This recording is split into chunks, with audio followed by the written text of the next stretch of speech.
Good morning, sir. Connecting.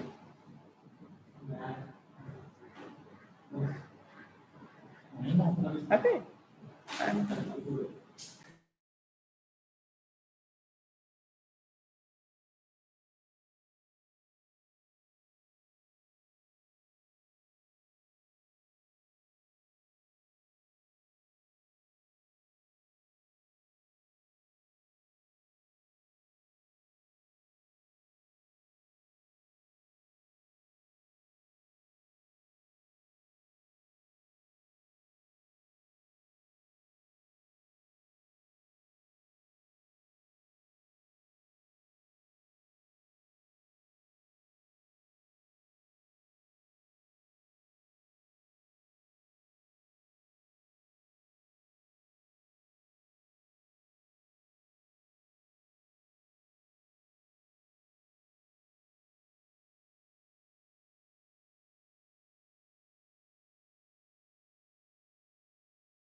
Good morning, sir.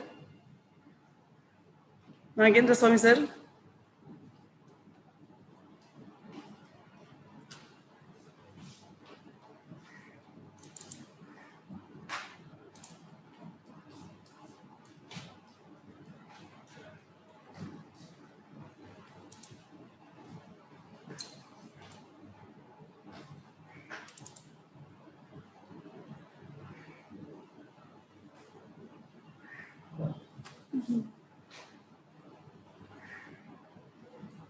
Good morning, sir.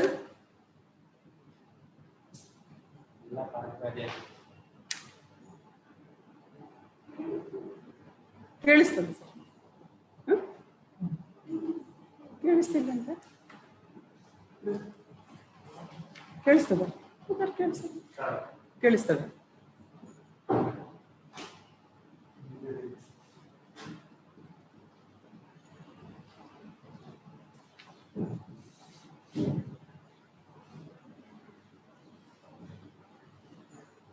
Good morning sir. ಹೌದು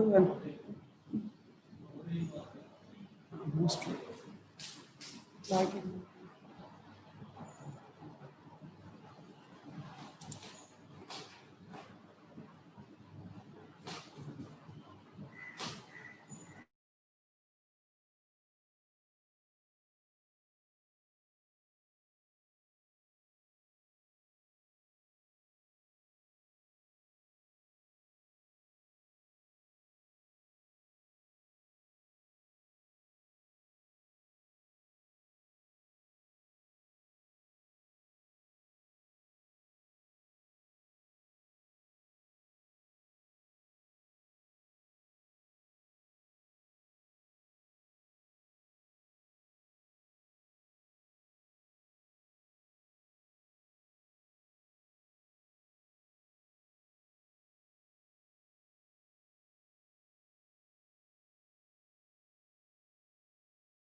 Good morning, sir. HSM, sir.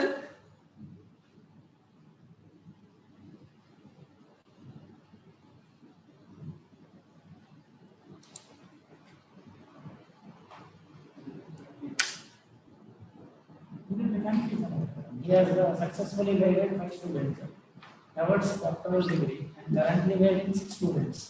Correct. ಮತ್ತೆ ಪುನಃ sentence currently is guiding 8 candidates. ಅದನ್ನ highest candidate ಅನ್ನ ಅವ್ರಿಗೆ ತಪ್ಪಿ sir ಅದನ್ನ maximise ಮಾಡ್ಕೊಳ್ಳಿ, ನಿಮಗೆ ಕಾಣೋದಿಲ್ಲ ಅಲ್ಲಿ ಹೇಳುವಾಗ. ನೀವು ಮತ್ತೆ ಹೀಗೆ ನೀನು ಹುಡುಕ್ತಿದ್ರಿ, ಸ್ವಲ್ಪ ಮ್ಯಾಕ್ಸಿಮೈಸ್ ಮಾಡ್ಕೊಳ್ಳಿ. ಅದು 8 ಸ್ಟೂಡೆಂಟ್ಸ್ ಸರ್. ಅದನ್ನು ಸ್ವಲ್ಪ ಮ್ಯಾಕ್ಸಿಮೈಸ್ ಮಾಡಿ ಒಂದು ರೌಂಡ್ ಓದ್ಕೊಳ್ಳಿ.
Good morning, sir. Good morning, madam. Good morning. No, ಅವಾಗ ಗುಡ್ ಮಾರ್ನಿಂಗ್ ಅಂತ ಹೇಳ್ತಿದ್ದೆ ಮೋಸ್ಟ್ಲಿ ಆಡಿಯೋ. ಅದು ನಾನು ಮಾಡಿದ್ದೆ. ಓಕೆ. ಜಸ್ಟ್ ಆನ್ ಮಾಡಿತ್ತು. ಸರಿ ಸರಿ. Preparation. Okay okay okay. Nice nice. How are you madam?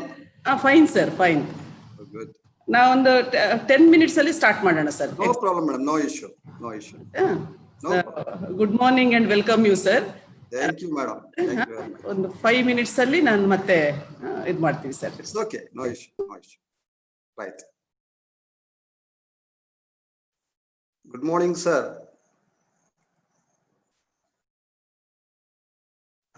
Good morning, sir.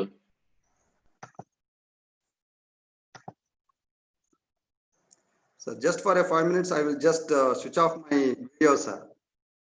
Oh, yes, sir. Yes. Okay, thank you. Okay.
Good morning, sir.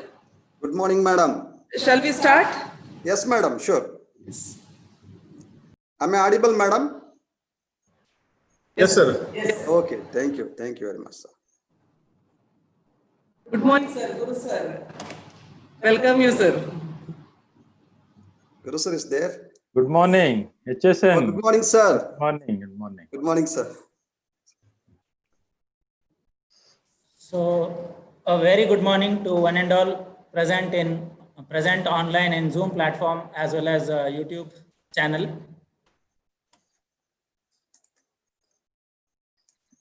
I, Professor Muhammad Hafiz MK, Department of CSC,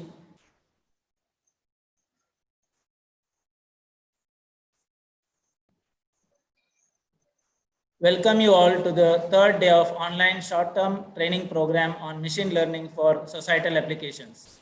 Before we begin with the today's session, a gentle reminder to all the participants to mute your audio and video for the smooth flow of the program. So the session details goes as follows. So we start with the morning session, that is 9:30 to 11, on topic classification techniques by Dr. H.S. Nagendra Swamy, Professor, Department of Studies in Computer Science, University of Mysore. So 11 to 11:15, we will have a break. 11:15 to 12:30, sir will continue with the session, and afternoon session will start at 2 p.m. to 3:45 p.m. It will be a hands-on session on classification techniques by Dr. B.H. Shekhar, Professor of CS, Mangaluru University, which will be followed by question and answer session at 3:45 p.m. to 4 p.m. So the participants who have any queries can drop the questions in the chat box window. It will be conveyed to the speaker at the end of the session by our coordinators. If there are several queries, the answers will be mailed to all the participants. Attendance link will be shared in Zoom and YouTube chat window only, and participants are requested to submit your attendance. So with this short summary of the today's schedule, we shall now commence our morning session. So I am honored and privileged to introduce today's most eminent and distinguished speaker of day 3 session, Dr. H.S. Nagendra Swamy, Professor, Department of Studies in Computer Science, University of Mysore. He is currently working as a professor in the Department of Studies in Computer Science, University of Mysore. He obtained his BSc, MSc and doctorate degree in computer science from University of Mysore and has got more than 20 years of teaching and research experience. He visited Hangai University of China to deliver lectures for BTech courses, Moscow State University, Russia on an Indo-Russian project, and presented a research paper. He has presented a paper and chaired a session in one of the international conferences held in Malaysia. He has successfully guided 5 students towards doctoral degree, and he is guiding 8 candidates towards doctoral degree currently. He has published 40 plus papers in reputed peer-reviewed international journals, including Pattern Recognition Letters, Neurocomputing, International Journal of Image and Graphics, International Journal of Machine Intelligence and Engineering Letters, and international conferences, including Asian Conference on Pattern Recognition, Journal of Intelligence Systems, Journal of Multimedia Tools and Applications, etc. He has co-authored a book on C++ and prepared study materials on various subjects for distance education programs of KSOU and University of Mysore. He has been serving as a reviewer for various international journals and conferences.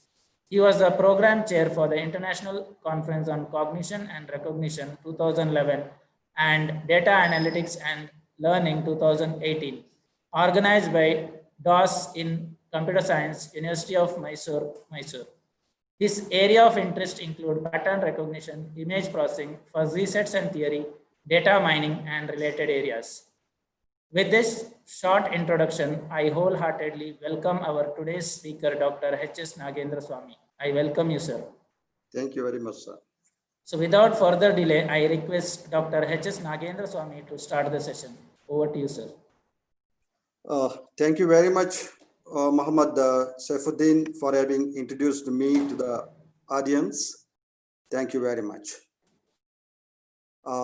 Distinguished members of the organizing committee, all the dignitaries who are online, and dear participants. Good morning to each one of you and best wishes for the day. At the outset, I would like to congratulate all the people responsible for organizing this 6 days STTP program on the topic machine learning on societal applications. And also I congratulate all the participants who are responsible for its success. Once again, wishing you the best wishes. I seek the blessings of the Almighty for all the best today.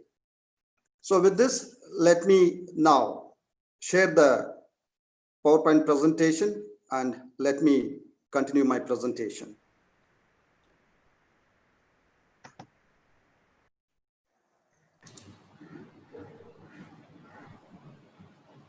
So, can you see the presentation now? No, sir. Okay, It's not shared. 1 minute.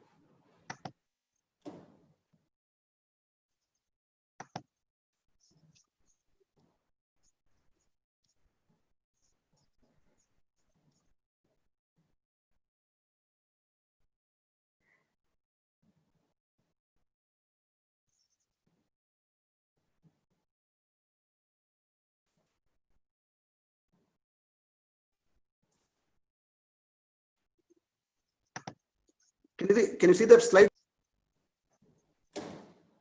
No, sir. 1 minute, sir, 1 minute.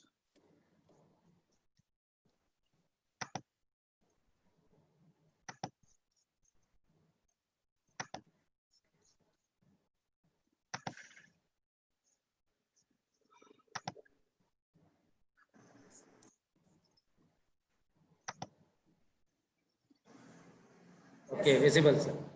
Is it visible, sir? Yes, yes. Okay. Thank you.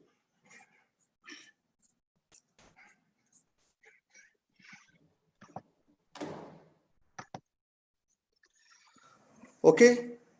So once again, good morning to each one of you. The topic of my lecture today, as you all know, is a classification techniques.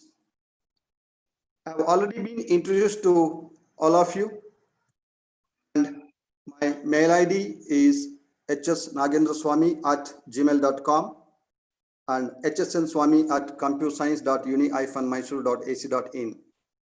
You can reach me with these mail IDs anytime for any clarifications or any suggestions and any feedback in any way. So with this, let me begin the session with a beautiful quote. A great thinker was asked, "What is the meaning of life?" He replied, "Life itself has no meaning. It is an opportunity to create a meaning." So today we are all having a very good life, and we also have a good opportunity to create such a meaning. So with this beautiful quote, let me go with the technical details of today's presentation. Outline of my presentation mainly covers the topics which gives the basic concepts of a classification and some of the classification techniques which are very popular yet powerful. They are K nearest neighbor classifier, decision tree based classifier, and Bayesian classifiers, followed by a conclusion. I hope in the afternoon session, Professor B.H. Shekhar sir is going to cover few more very important and interesting classification techniques along with a demo of these techniques. Okay. Now let's look at some of the basic concepts related to classification particularly. As you have already learned in the previous sessions on day 1 and 2 by eminent speakers, Professor P. Nagabhushan sir, and my friend Dr. Hari Vinod, and also Dr. Zahid Ansari.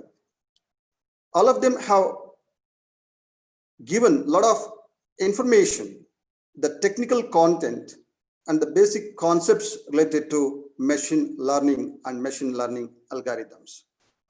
In fact, I have also attended the sessions, and I understand that the content that has been delivered is very exhaustive and also more informative. And with that, I'm sure that the participants can understand at least to a certain level of detail any machine learning concepts and the algorithms. So with this assumption, let me review some of the concepts, of course, may be already familiar to you. For the sake of completeness and the continuity, I'm just recollecting those basic concepts and continue with the intended technical content today. As we already understand that when it comes to machine learning algorithms, there are 3 broad categories or classes. One is called the supervised machine learning, also called as classification. Another is called unsupervised machine learning, called clustering. Another one is reinforcement machine learning. In fact, in the previous session, Dr. Zahid Ansari has exhaustively explained the unsupervised machine learning techniques with a lot of applications and the avenues for the future research. And also he has covered most of the basic concepts which can be used in supervised learning techniques as well. Say, for example, the data pre-processing techniques and its importance, and the proximity measures and how the different proximity measures can be used in clustering techniques. The same measures can also be explored for the purpose of classification. And also, he explained the implementation platforms as well. So with all those details, I'm sure that you can easily understand the supervised machine learning as well, and also the techniques. So these techniques are not new to us because in one or the other way, knowingly or unknowingly, all of us are performing these these activities in general in our day-to-day life. You can take many examples. Suppose if you consider a supermarket personnel, they definitely use the classification as well as the clustering techniques in their day-to-day activities within the supermarket. For example, when they first get an item from the vendors, they need to put those items in the respective shelf, which has already been labeled as cosmetics or food items or drinks items or cereals or vessels, anything as such for that matter. So which has already been labeled, and once they get the items from the vendor, they identify that item and put that item into a particular shelf. And that's what is actually a classification. It's not new to us. Or even you can take an example of a vegetable shop. They also use the concept of classification and the clustering. When they purchase the vegetables, they group them and keep them ready for selling. And whenever a new item arrives, they identify and put it in a respective category or a cluster. So this what is actually the classification and the clustering.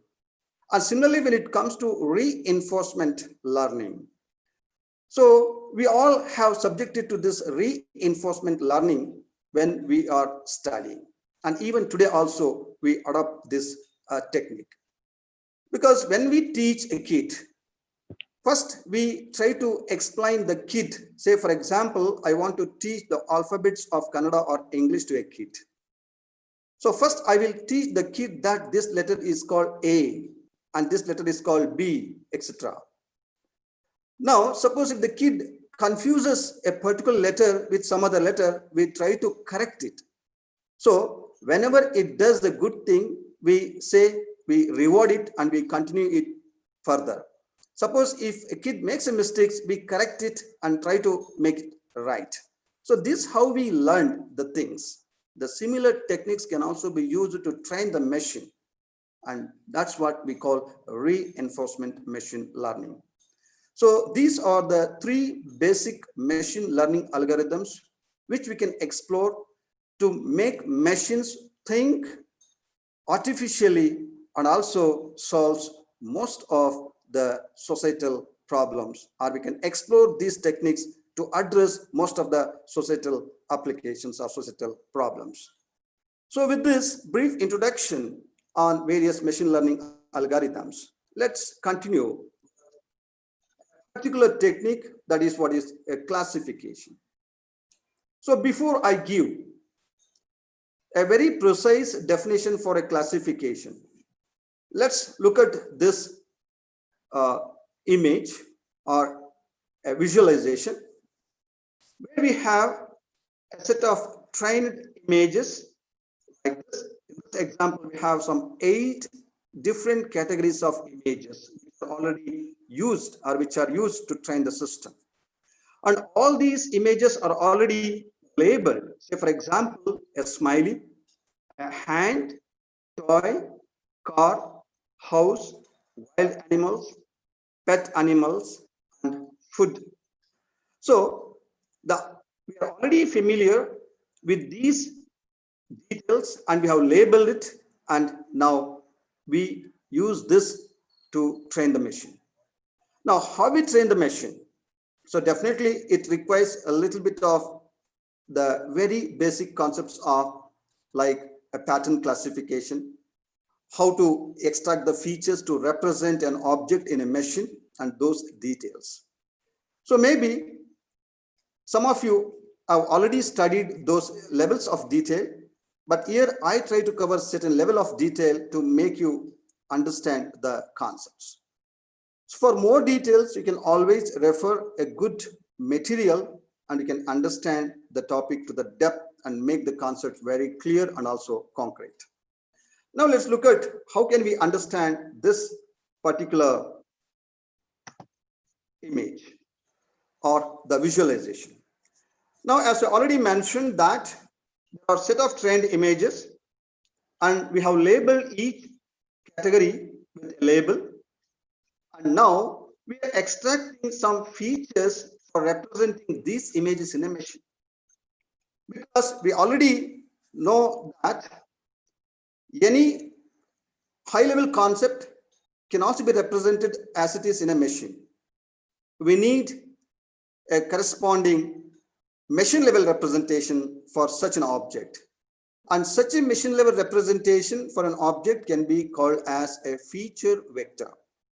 That means we extract some measurable information from the image and we consider all those measurable and distinguishable information to represent that particular object. That when it comes to an image or a video or any such kind of data. Suppose if it's a text data, so definitely a text is an unstructured data. Again, we need to extract some features from the text, say for example, a bag of words representation, a term frequency, and they are the features which can describe a particular document. So any data which we normally deal at the higher level will be unstructured or not feasible for a machine to interpret and understand and also for process.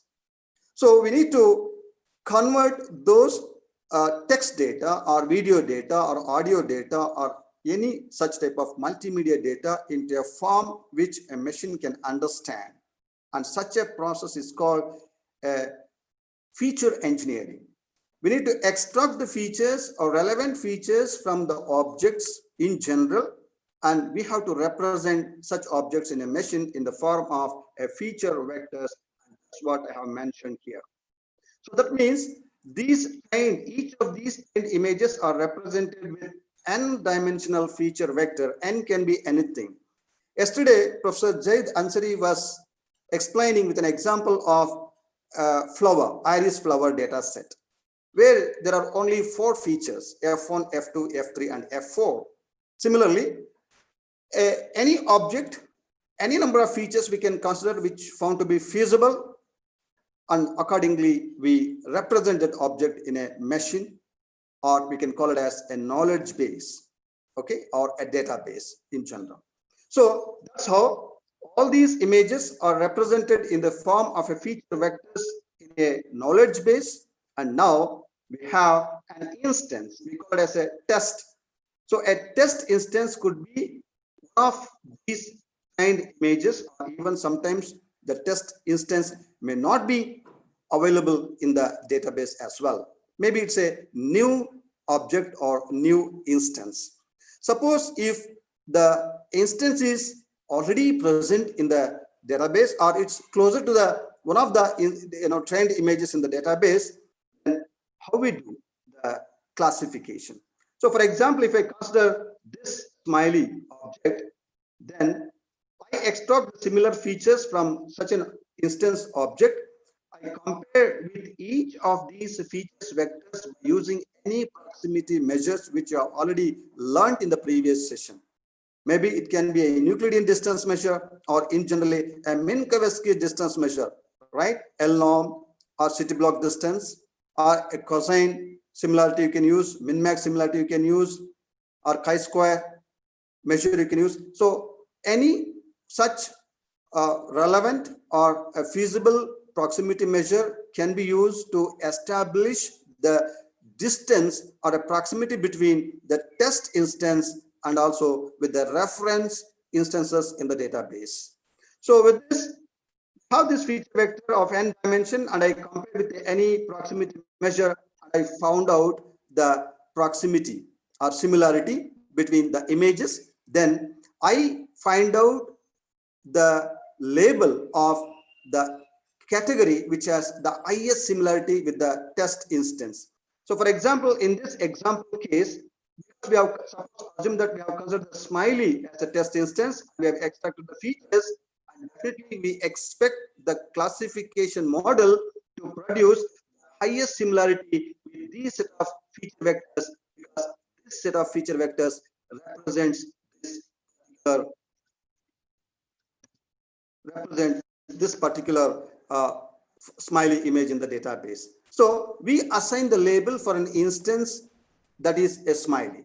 Similarly, suppose if I consider a hand type of symbol, we repeat the process. I extract the features, I compare with all the reference feature vectors in the database, and definitely your classification model, which has already been trained, should produce you the maximum similarity for this second feature vector, and that is what is the hand shape or object.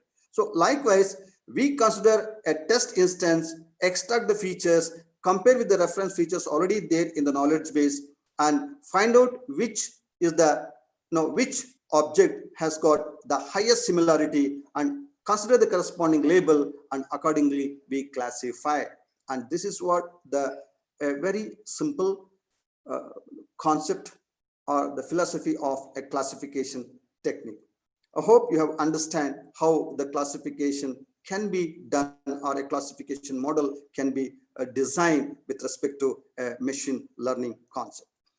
So with this understanding, let's move on to the very precise definition for a classification. So with this understanding, I can define a classification as the task of assigning objects to one of the several predefined categories. Because a classification is called a supervised, we are already aware of the class label.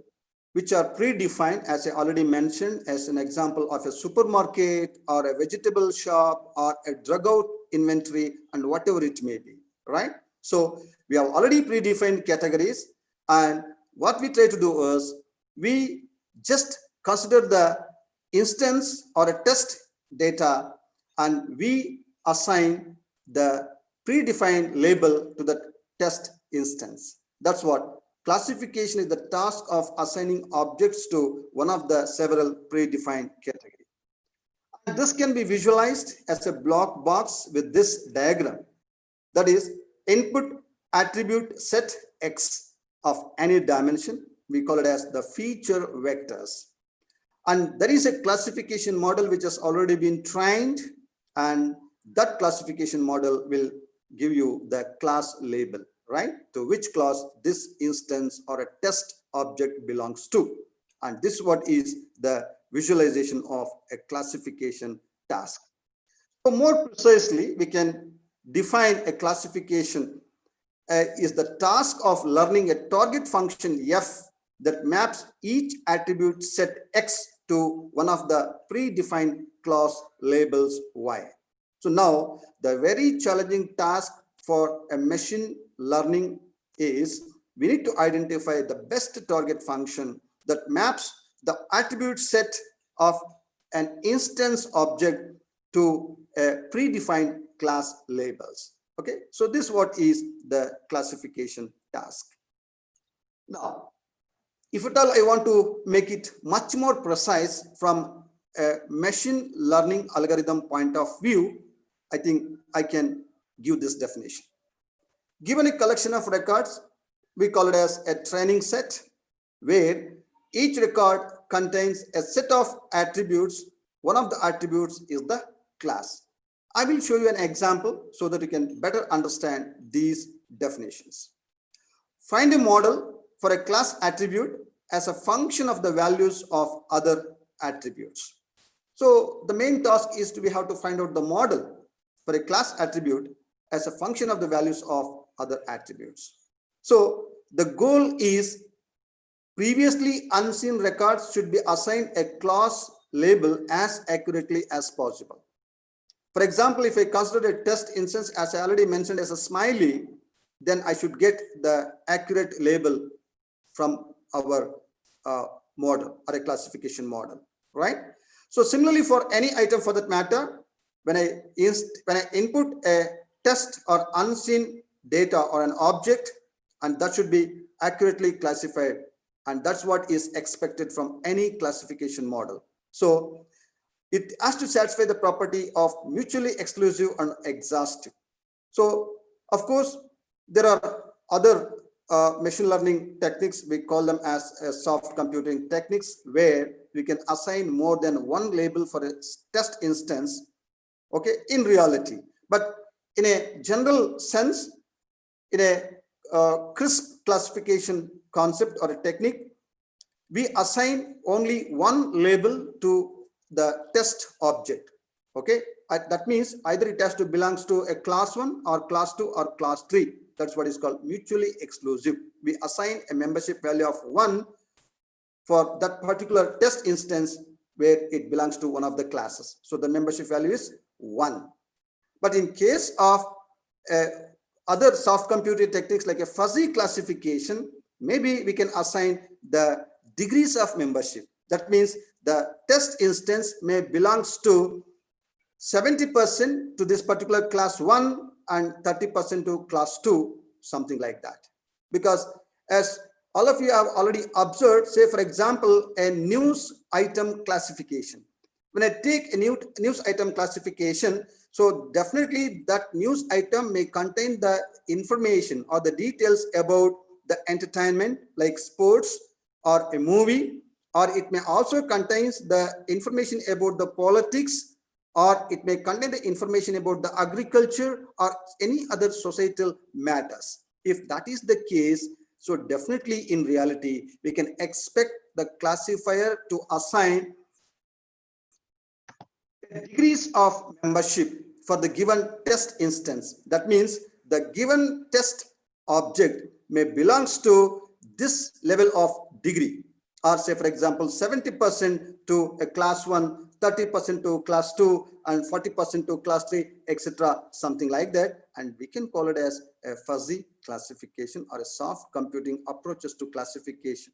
So definitely in reality, sometimes we have to design a model which mimic the human beings, which is most of the time a fuzzy. Okay, so that is another topic of discussion. Okay, hopefully you can learn those things much later, having understand very clearly the very simple and crisp classification techniques. So with this, now let me put it in a mathematical form. More precisely, a classification problem can be stated as below. Given a database D with Tn number of tuples and a set of classes C, C1, C2, etc., Ck, the classification problem is to define a mapping F from D to C where each Ti is assigned one class. So whenever you are studying any research paper or a textbook, definitely you will find these kind of mathematical notations which can describe a classification task. Okay, so if we understand the basic philosophy of a classification with an example, then definitely we can understand these generalized definition for a classification task. So with an example, we can go to generalization, or from a generalization concept, we can go to the example and we can understand better the task. Okay, so that's what is the objective of this. So note that here the tuple Ti belongs to the database D and is defined by a set of attributes, as I already mentioned. And here I just mentioned as an example here A1, A2, etc., AN are nothing but the attributes, right? So most of the time we use the terminology like attributes or features, okay, so to describe the object. Okay, so we call it as a features, or we can call it as an attributes, or any such meaningful terminologies can be used to describe an object from a machine learning point of view. So having understand these simple definitions and the concepts, now let's illustrate this classification task. That means, how can we train a model? What should be the framework of a classification model? Okay, now look at here. As an instance, we have a training set, and in this example we have considered 10 training examples, where each example, each sample or an instance consists of 4 attributes. Okay, of course we can consider a transaction ID as well as one of the attribute. Okay, and then, but the most important attributes needed for a classification task here are the homeowner, marital status, annual income, and defaulted borrower. Here, defaulted borrower is the class label. So whether is a defaulted borrower or not. For example, in a banking application, the bank officer or a manager wants to know whether this particular customer is a defaulted borrower or not, based on the data which is already available with that particular bank or in any other bank. Okay, so in such an instance, we can call it as a class label, where we expect the machine to assign a class label no or S to a defaulted borrower with the details of a customer, like whether he's a homeowner, what is the marital status, and what is the annual income. So this is just an example data, a training set considered only to understand the classification task or a model. Okay, so we have 10 such instances here, where each instance is described with 4 attributes actually. Of course, 3 attributes which are important for a classification task, that is a homeowner, marital status, and the annual income. Okay, so with this data already available, we train the machine, and that is what is the induction, and model will be learned with a particular learning algorithm. And once the model has been learned, then that model can be used or can be applied for a test instance. Now look at here the second table, which is considered as a test set. Now the thing is, for example, if I input the test instance record as a transaction ID number 11, homeowner no, marital status single, annual income 80K. Now with this data, I want to know whether he is a defaulted borrower or not. I want to know, but right now I don't know that, but I want to know. So can my model, a machine learning model, can assist me in labeling with that data whether he is a defaulted borrower or not? And that's what is an example. Okay, so how can we understand this framework? Very simple. To sum it up, we have a training set with n number of instances or samples with the data, and we are going to learn or we train the model with that data using any learning algorithm, and we call it as an induction, and we learn the model, and now the model is ready, and with this the test set is used to classify the data as one among the predefined classes, as we already mentioned, okay, by making use of the knowledge which is already trained, okay, with the machine. So with this, now let us continue some of the examples of a classification task. Of course, you can find plenty of examples, but here I have just mentioned only a few. Okay, if you see, you can find plenty of examples, because I already mentioned every day all of us knowingly or unknowingly will do a lot of classification activities, definitely. Okay, so but here just for the sake of completeness, I will be presenting before you some of the classification example tasks. So the first one is predicting tumor cells as a benign or malignant, classifying a credit card transactions as legitimate or a fraudulent, classifying secondary structures of a protein as alpha helix, beta sheet, or a random coil, categorizing news stories as a finance, weather, sports, entertainment, and etc. Right? So these are only a few examples. Of course, you can find many such examples where you can use the classification task. So with this, now let's throw some light on some of the issues regarding the classification task. So whatever the classification technique you use, whether it can be a nearest neighbor classifier or a decision tree classifier or a Bayesian classifier or SVM neural network or whatever may be the classifier. So to get a good performance from any classification model, certain issues need to be addressed. What are those issues? Now let's look at those issues. The first one is called preparing data for classification. That's the very, very important thing. Whether it can be an image or it can be a text data or video data or audio data, whatever may be the data.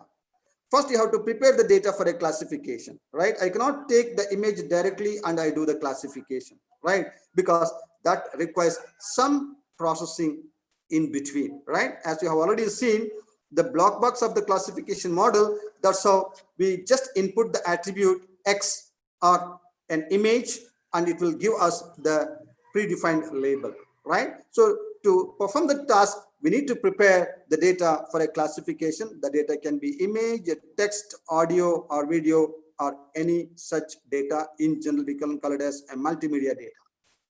Okay, the first task is the data cleaning. Hope Professor Zahid has already explained this data cleaning in the context of clustering.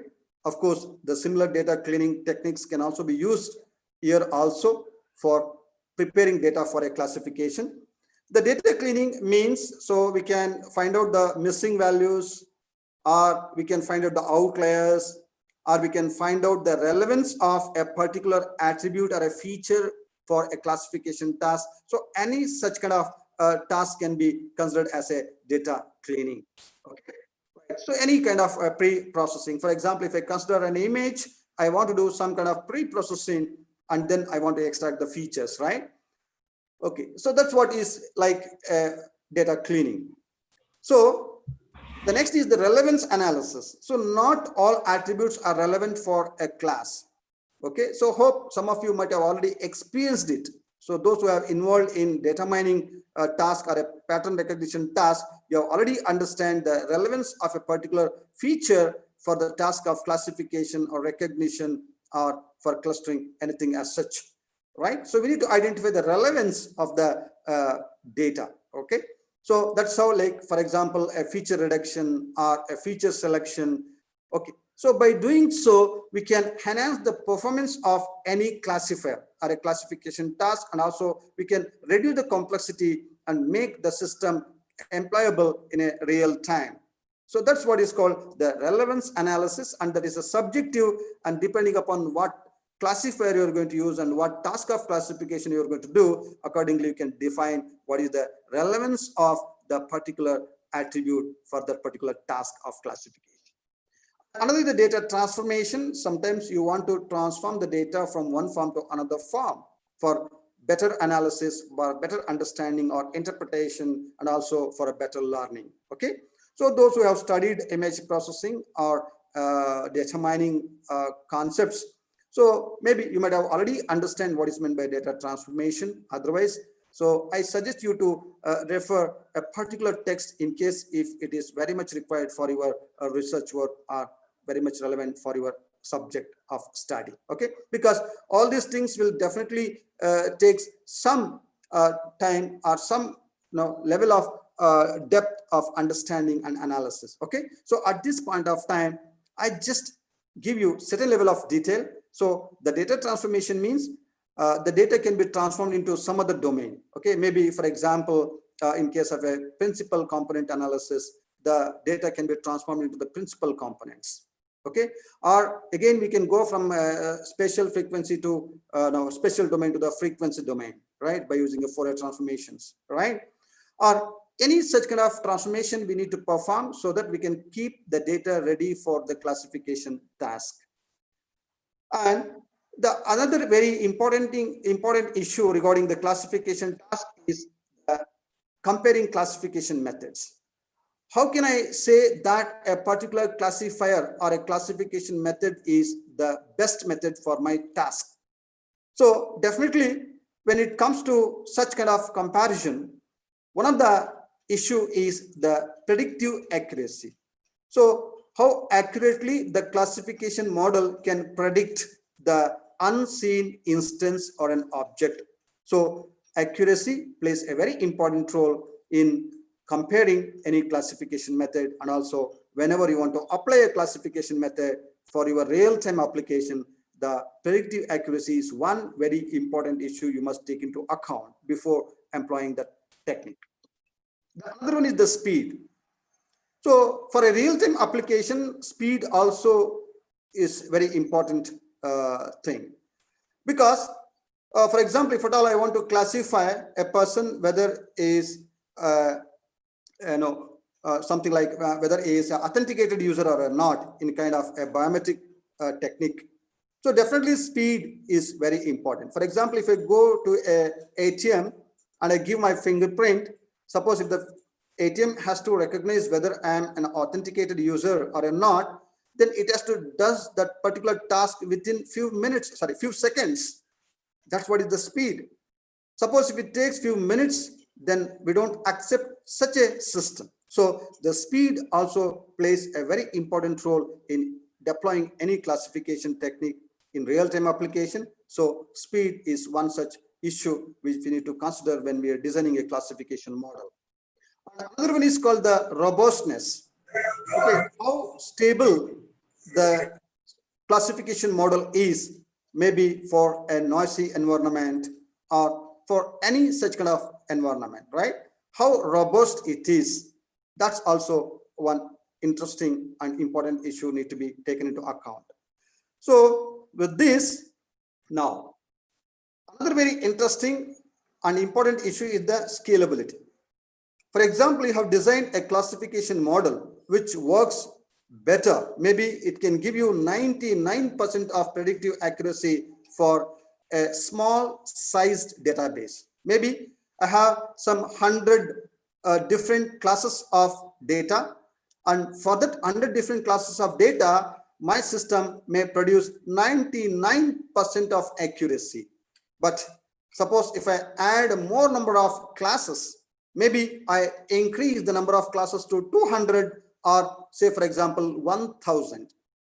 Even if that increased scale, whether my classification model will produce the same 99% of accuracy.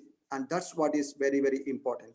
Okay, so when we are designing any classifier for our task, we should also keep in mind whether it is scalable or not. So we should always take into account that it has to scale for a considerable sized database. Okay, so these are the 4 important issues when it comes to comparison of classification methods. So let's keep these points in mind and design the classification models which meets these kind of issues. So with this, let's look at some of the classification techniques. As we already mentioned, several researchers have proposed several techniques for effective and efficient classification of different types of data. We call it as a multimedia data.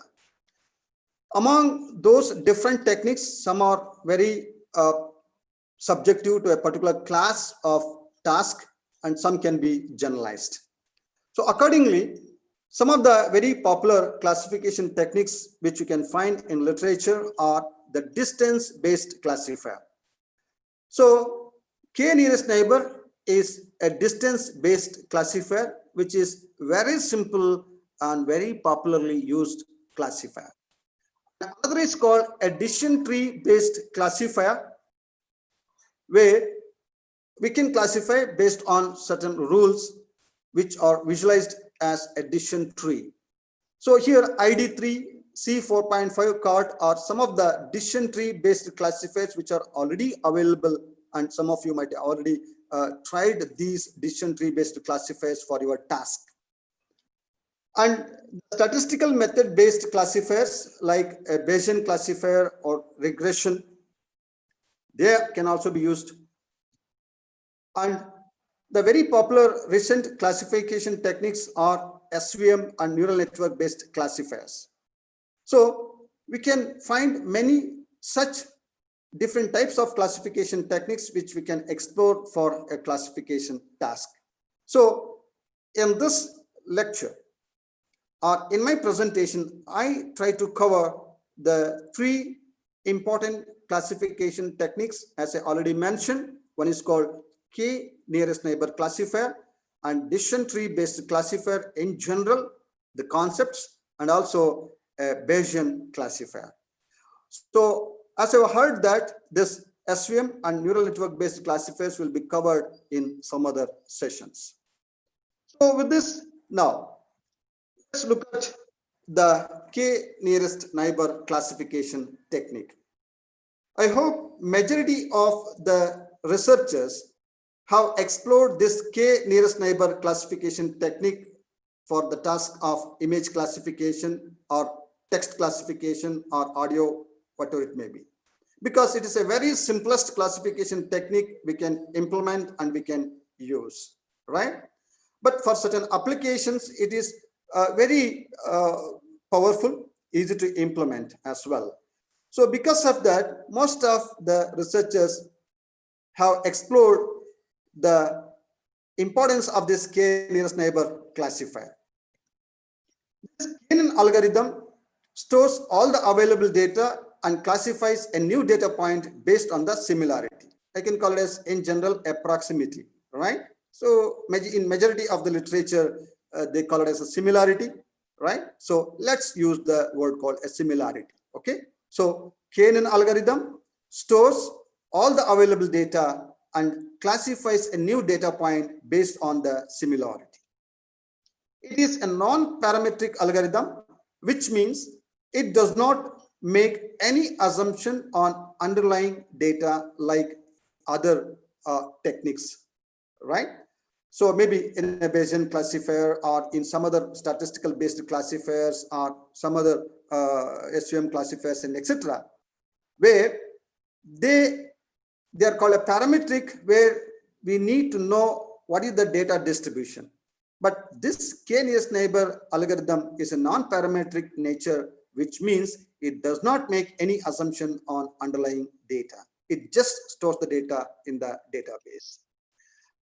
This k-NN algorithm is also called a lazy learner algorithm, right? Or instance-based algorithm. Why lazy learner? It will not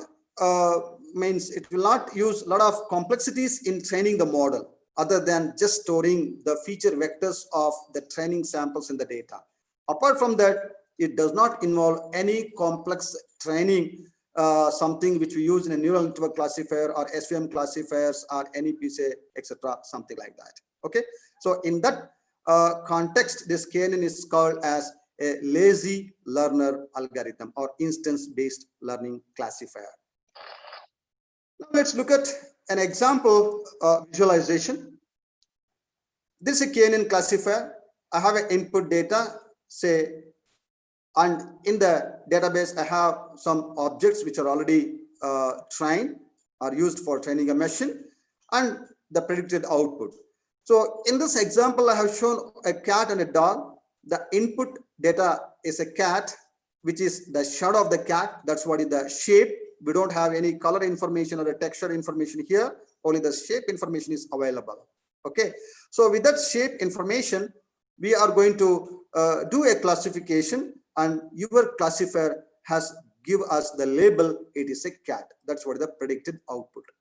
So when it comes to this, now I just want to tell you that whenever it comes to the features or attributes, so the attributes which are extracted, or the features which are extracted from an image or video, they can be a color information or a shape information or a texture information. Okay.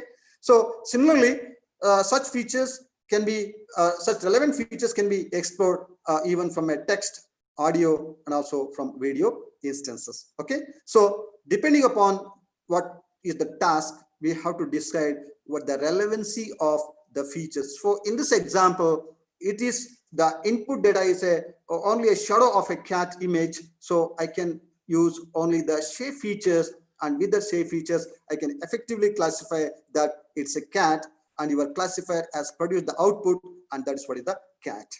So that's what is the interpretation of this visualization. So now look at this diagram, which gives you some visualization about the principle or working principle of a nearest neighbor classifier. So now we have the coordinate axis x1 and x2, meaning that every point is described with two attributes, x1 and x2, and that's what is a two-dimensional space. Okay. So in this example, we have two images, where in the first image before KNN classifier and the second is after KNN classifier. So what does that mean? What is the meaning of this? So here the image shows there are two categories of samples or data points.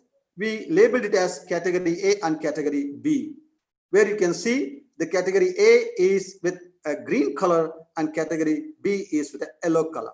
Now we have a new data point, okay, so which is in blue color, which we considered as an instance or a test point.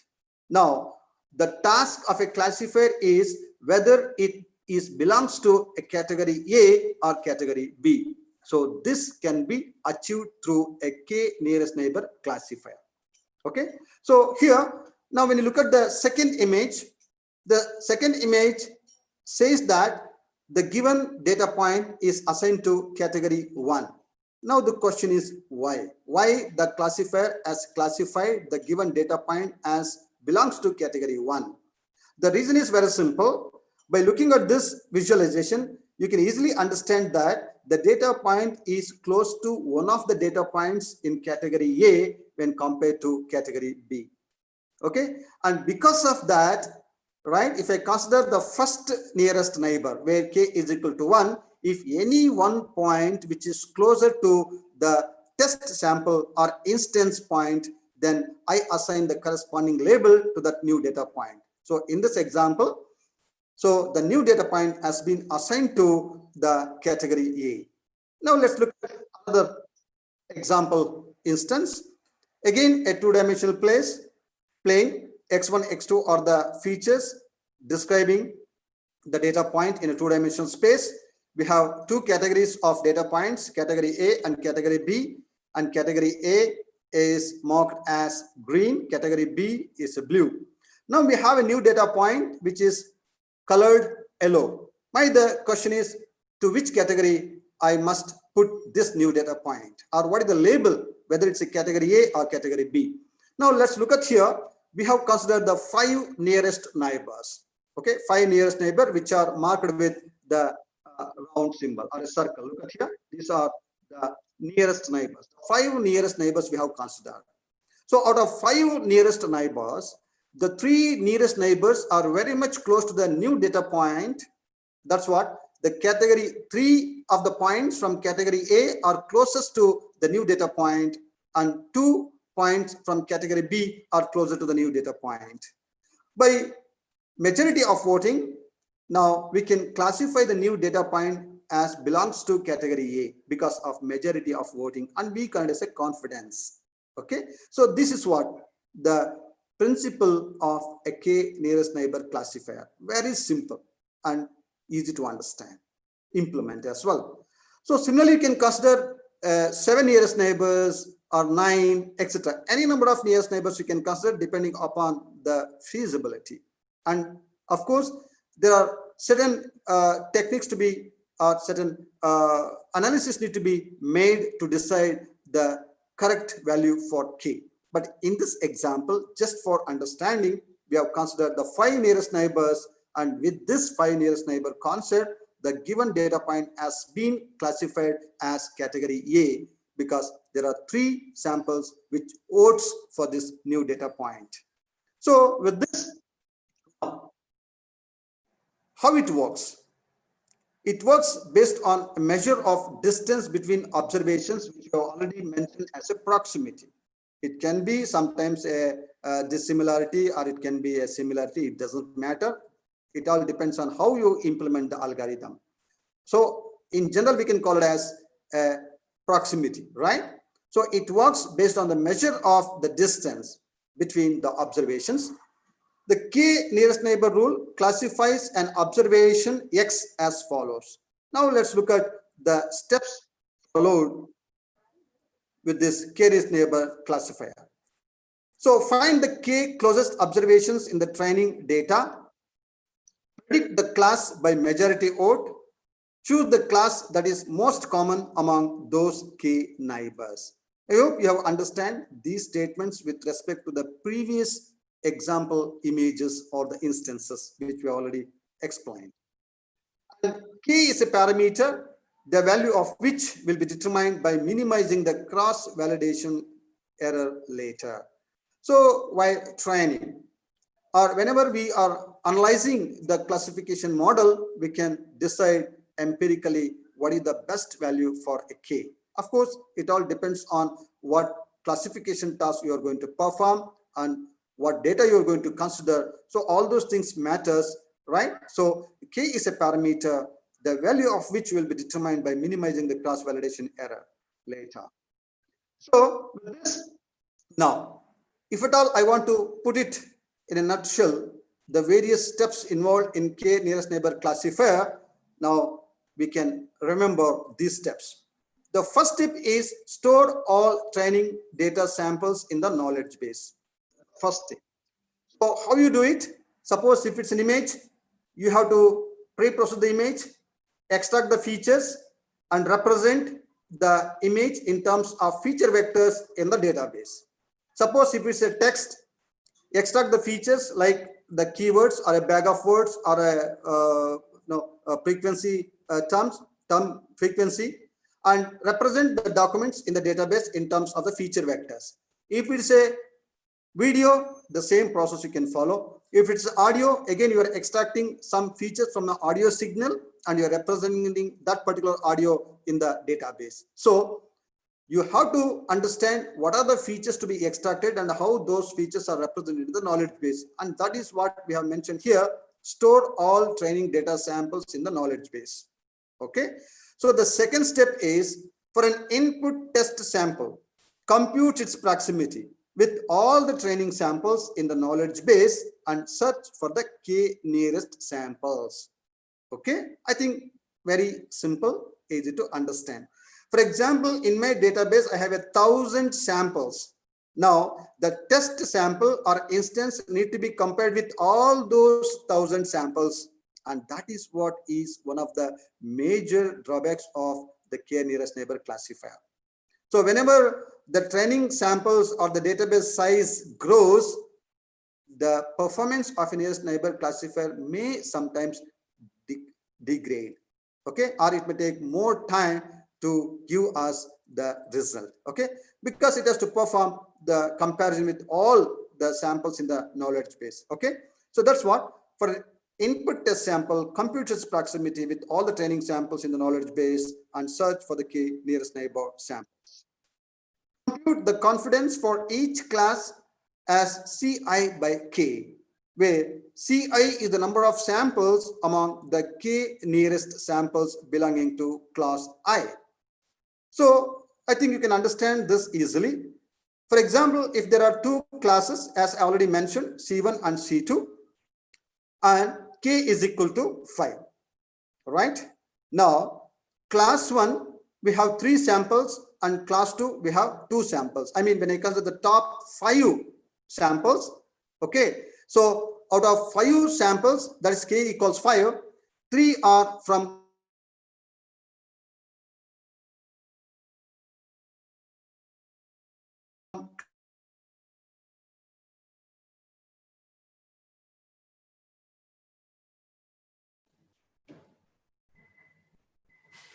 Hello, sir. class 1 and 2 are from class 2. Explain that with the previous example, right? So accordingly, you can compute the confidence for each class Ci by k, where Ci is the number of samples among the k nearest neighbor samples belonging to class I.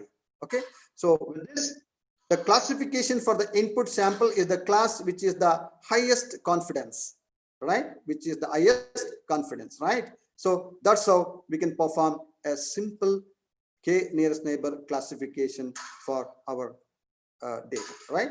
Okay, so with this, I hope you understand how a simple k nearest neighbor classifier works.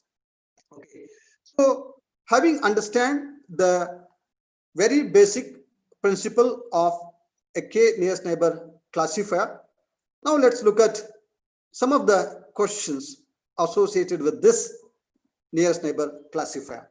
How to choose the number of nearest neighbors? Okay, so there is one basic question which comes to our mind.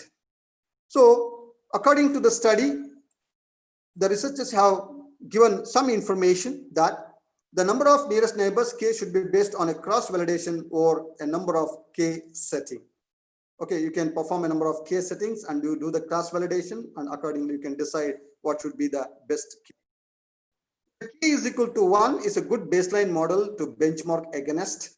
Okay, so when you set k is equal to 1, of course, if your classification model works best for k equals 1 for even a large size database, so definitely that's a very good classification model. Okay, so that's what we call k equals 1 is a good baseline model to benchmark against any classification model. So a good rule of thumb says that k should be less than the square root of the total number of samples we have considered. Okay, so if the number of training samples is equal to say 100, you can take the square root of that, right? 10 should be the total number of the k nearest neighbors, or k is equal to 10. So generally a thumb of rule says that k should be less than the square root of the total number of training samples. So you can just follow this and you can test your system, and if the system works to your satisfaction or to a certain level of accuracy which is okay for your application, then I think you can decide yes, that should be the value of k, right? So these are some of the points you must keep in mind when you choose the k value for a nearest neighbor classifier. And now, of course, any classifier will have some advantages and also some disadvantages. So we cannot say that a classifier always gives you the advantages or always outperforms for all types of classification. So we cannot say like that. Okay. So different types of classifiers may fit well into certain class of applications. So definitely they do possess certain limitations and also some merits. Accordingly, it is very important for us to assess the merits and limitations of any classifier before we deploy a classification in real time. Okay, so accordingly, let's see some of the advantages and disadvantages of a k-nearest neighbor classifier. When it comes to advantages, it is a non-parametric architecture because we already mentioned that it does not involve any assumption regarding the distribution of the data, right? So it's a non-parametric architecture, very simple. As you already understand, it does not involve any complex training, right? Other than just extracting the features and storing those features in the database. Very simple. Okay. So take the data. Data can be image, text, audio, or video.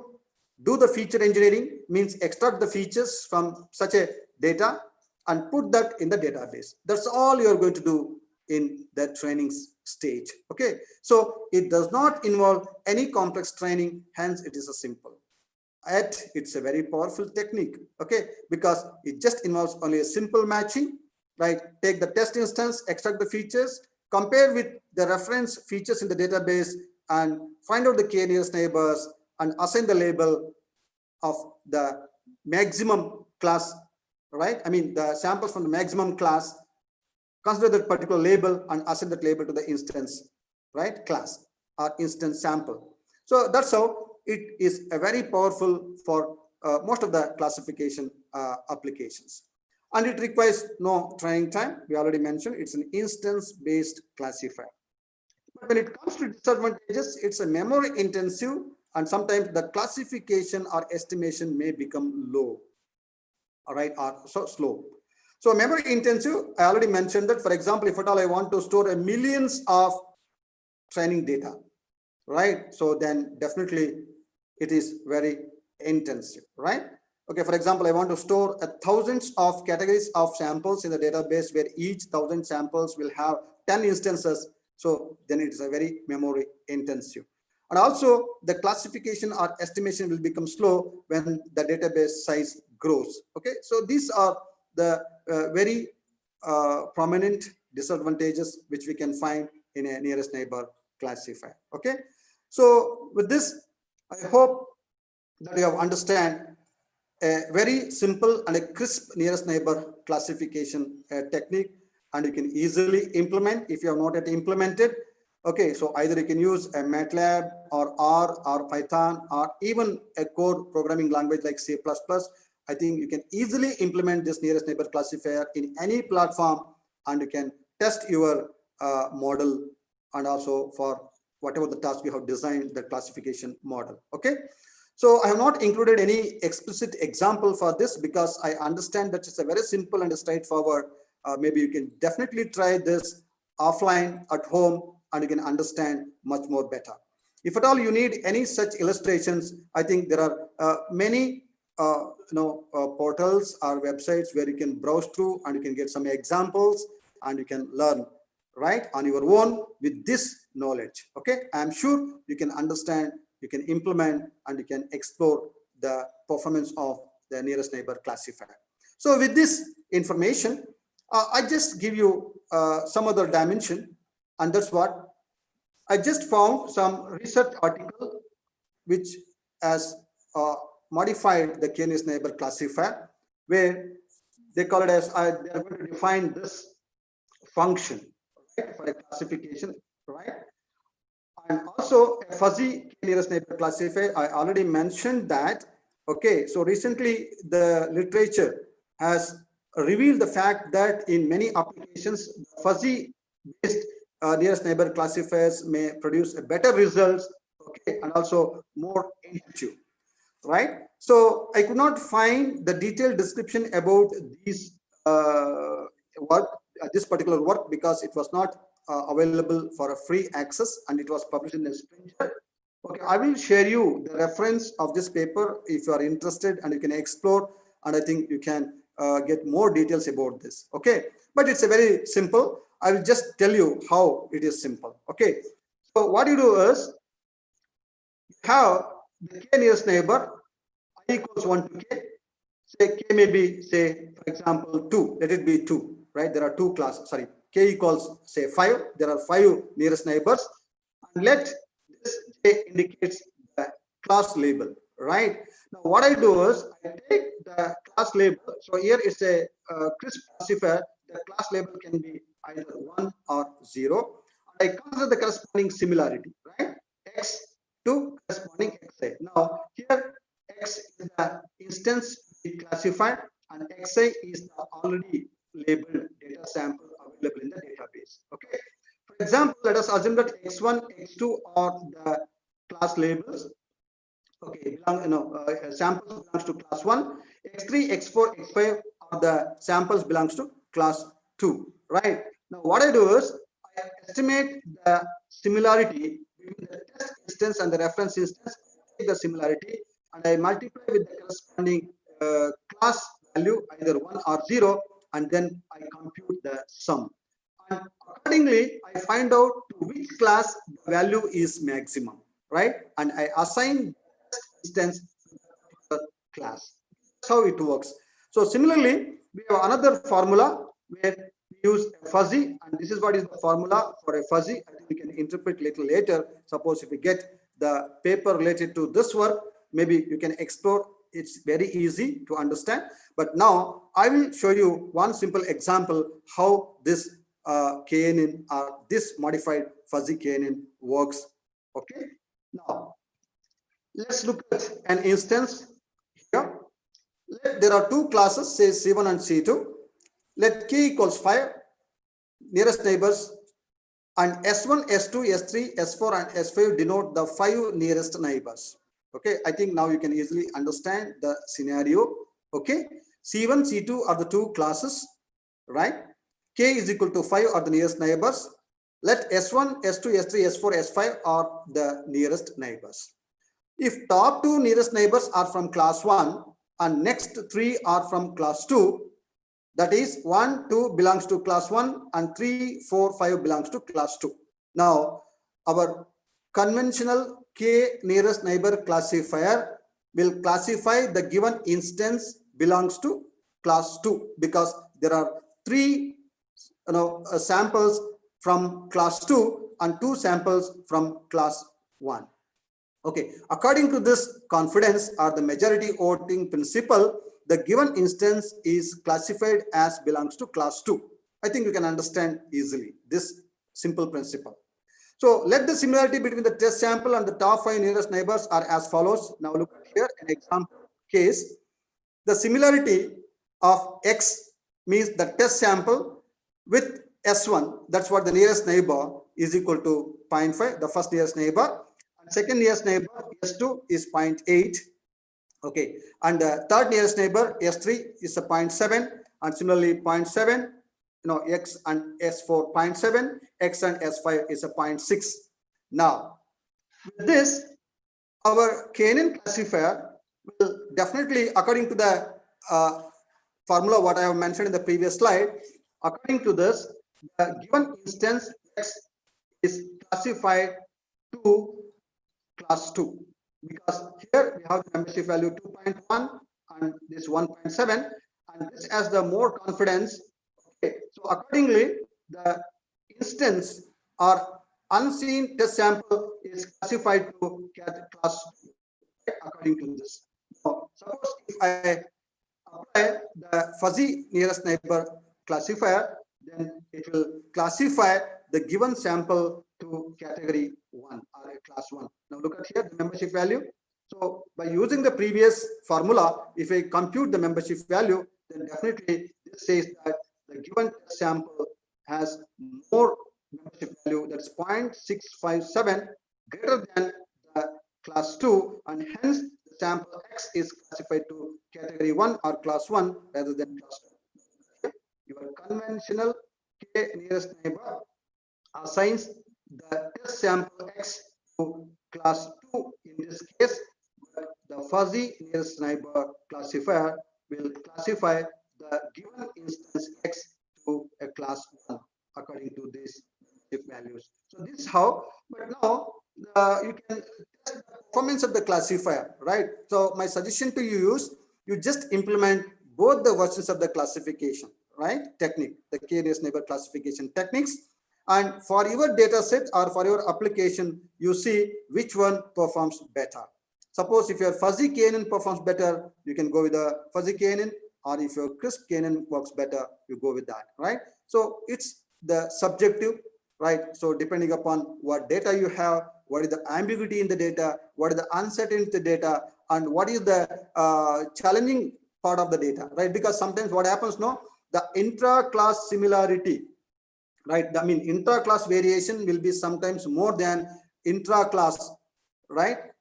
Variation, right? In inter-class variation, right? So, or you can say intra-class variation is more than between class similarity, right? If that is the case, maybe you need to address such kind of challenging issues in a classification technique.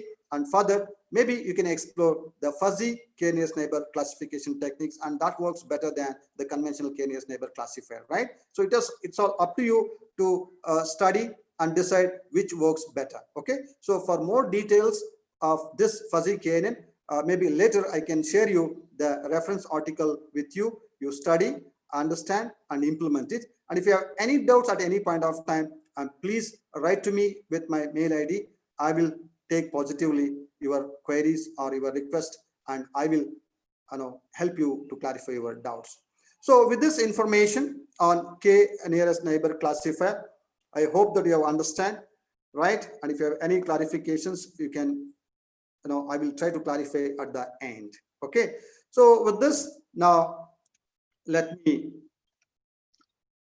move on to a tree-based classifier, that is a decision tree-based classifier. Maybe for another 15 minutes, I can cover certain level of detail for the decision tree based classification. Then we shall have a break, and then we shall continue after the break. Okay. So hopefully for the next 10 to 15 minutes, I will be giving you some of the basic ideas of a decision tree based classification, and the technical details will be discussed after the break. Now, so this decision tree based classification technique is another very popular and also very powerful classification techniques that has been explored by many researchers and many applications according to the literature survey. It is a tree based or a tree structured classifier where the internal nodes represent the features of a data set, and branches represents the decision rules, and leaf nodes represents the outcome. Because we are already very much familiar with a data structure, a tree data structure, it just follows the tree data structure basically, right? So with this tree data structure, we can include the decision rules, and then we can effectively classify the data sample, right? Or an instance, and whether it belongs to a particular class or not. Okay. Now look at an example visualization of a decision tree based classification technique. Okay. There is a root node, and there is a decision node as an internal node. Look at there are 3 decision nodes, right? And again, the terminal nodes. Okay. So again, here in this example, there is a branch, right, to the left of the tree, or to us, it's the right of the tree. And now, again, it has a decision node, and also we have a terminal node like this. So this is the general structure of a decision tree based classifier. Okay. Now let's see with some more example how this can be better understood. Look at this data. Okay. So I take this data, and accordingly we try to understand how the decision tree based classification technique can be used to perform a classification task. Okay. And this data is available over the web. Anybody can find this data if you just Google search. So this is a play badminton data which has been collected for 10 days, observations of the last 10 days. Okay, so there are 10 records, Now, the records are numbered 1 to 10, and there are basically 4 attributes, right? And one of the attribute, totally 5 attributes, out of which one is called the class label. That's what is the play, right? The attributes are weather, temperature, humidity, and wind. Okay, and this is called a class label, right? So which has the value no or s. So meaning that, suppose if the weather is sunny, the temperature is hot, humidity is high, wind is weak, then can we play badminton? So the data says that you cannot play badminton with this condition. That's what is the meaning. That's what is the knowledge we have with the data which is already available or which has been collected over a period of time.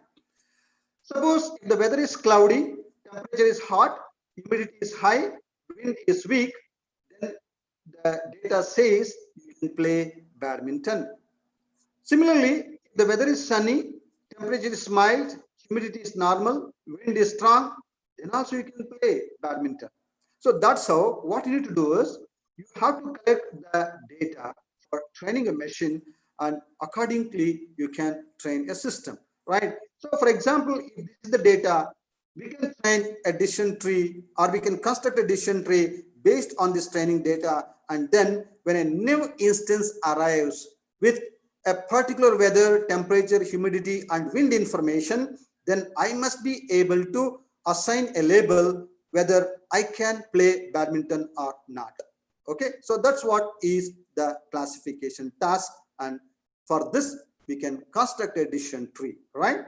Now, let's look at one of the decision trees for this particular task. Okay, so the weather, the humidity, and also wind. Okay, so in this example, for this particular instance, it does not consider the temperature.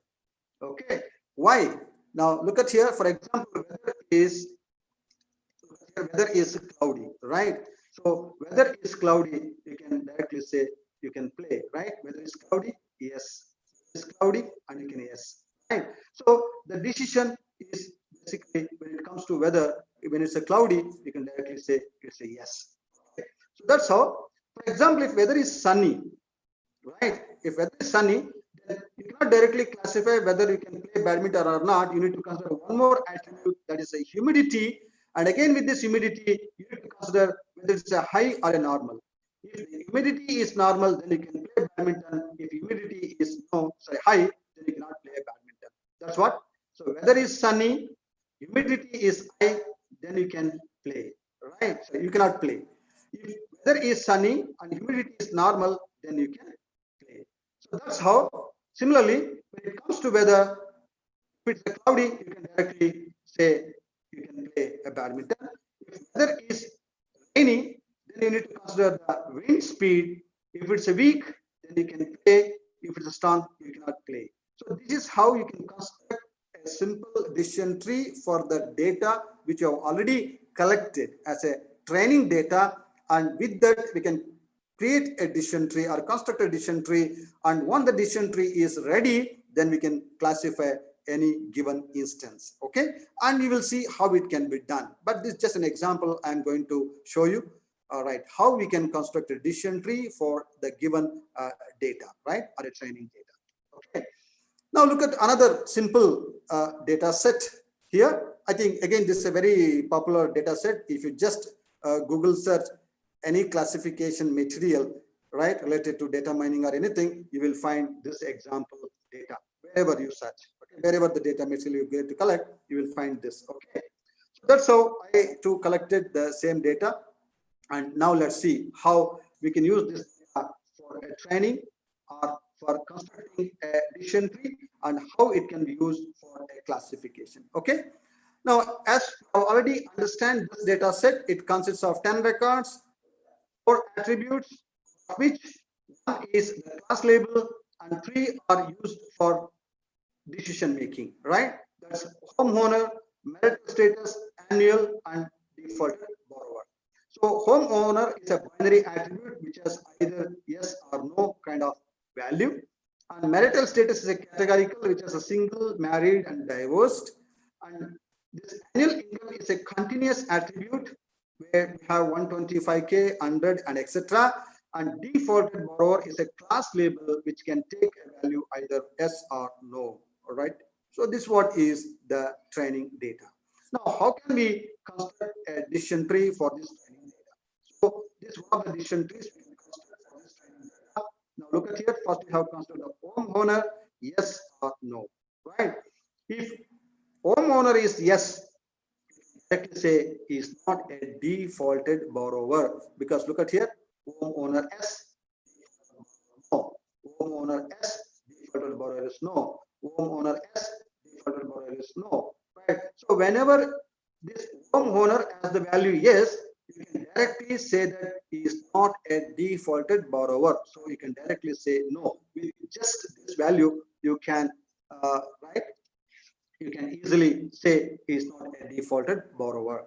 Suppose if he is not a homeowner, so no, then what are the possibilities? Then you need to put the marital status as the next attribute. So now look at the marital status. Because the marital status has the three values like single, married, and divorced, and here is a binary decision tree constructed.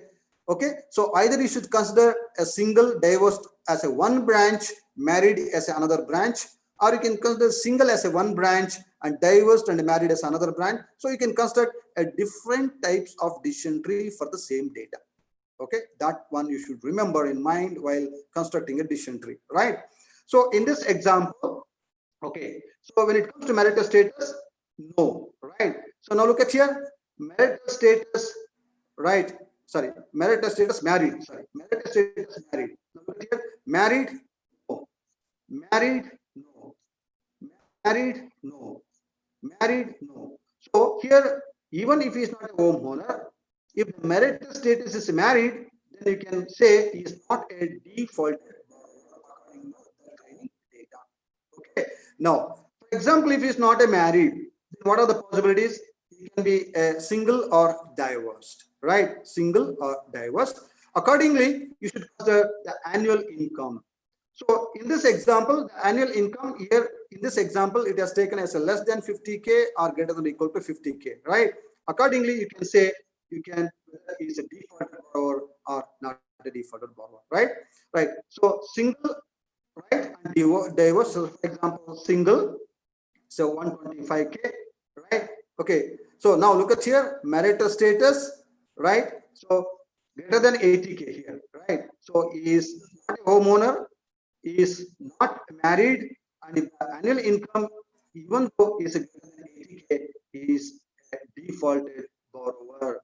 Okay. So likewise, you can consider here if the annual income is this one, then he is not a defaulted borrower, right? So that's how you can, with the training data, you can construct a decision tree, and then with that decision tree, you can classify then unseen or a test instance whether it belongs to a particular class. So in this example, it's a two-class problem, whether a defaulted borrower, yes or no, right?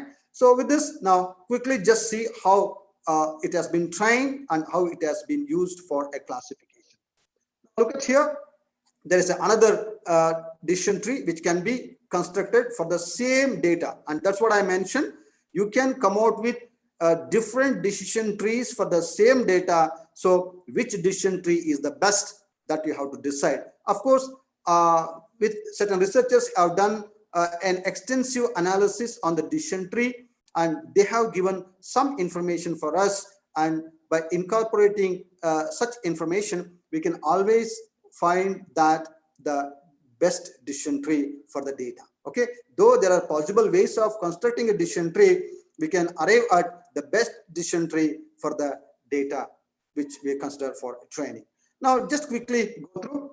Now look at this, we have already trained the decision tree. Either you can use this decision tree or this decision tree, whichever you can consider. So accordingly, now we have an instance, right? So what is that instance? The instance says the value homeowner, no, marital status, yes, annual income is 80K, yes. Now whether it's a defaulted borrower or not. So given this information, now your system has to label whether it's a defaulted borrower or not. Okay. Now look at this, how it happens. Okay. Now homeowner, no, it comes here.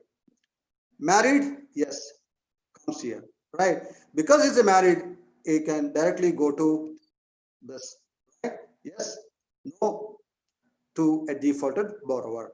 Married, right? Yes. So because he's married, again, now it will not go to the annual income. It will straight away assign no to the defaulted borrower, because you already seen the data set in the previous slide.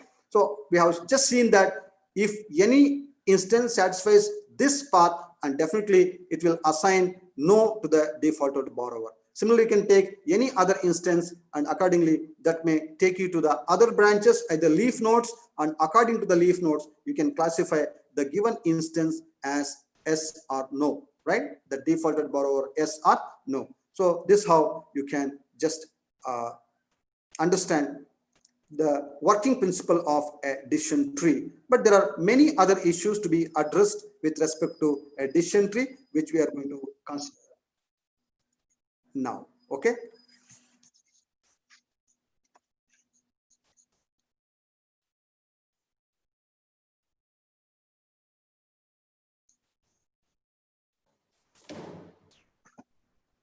Come. Hello, sir. Hello, sir. Can we have a break now? Okay, sir. Because I just understand that after 11 o'clock, we can just give a 10 minutes break and we can continue. Yeah. Thank you, sir, for such a wonderful session on classification. Dear Oh, participants, we shall now have a break of 15 minutes and resume the session at sharp 11:15 a.m. okay, sir. Thank you. Thank you. Thank you. I will be back. Okay, sir. Thank you.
Welcome back, participants. I request Dr. H.S. Nagendra Swami sir to continue with the session. Thank you, sir. I will Sir, continue. over to you. Okay, sir.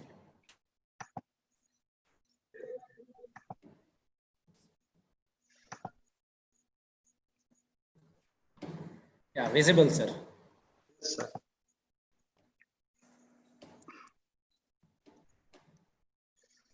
So welcome back to the session after the break. And I hope you have understand how a decision tree based classifier works in principle. So we have the training data, and with the training data, we can construct a decision tree.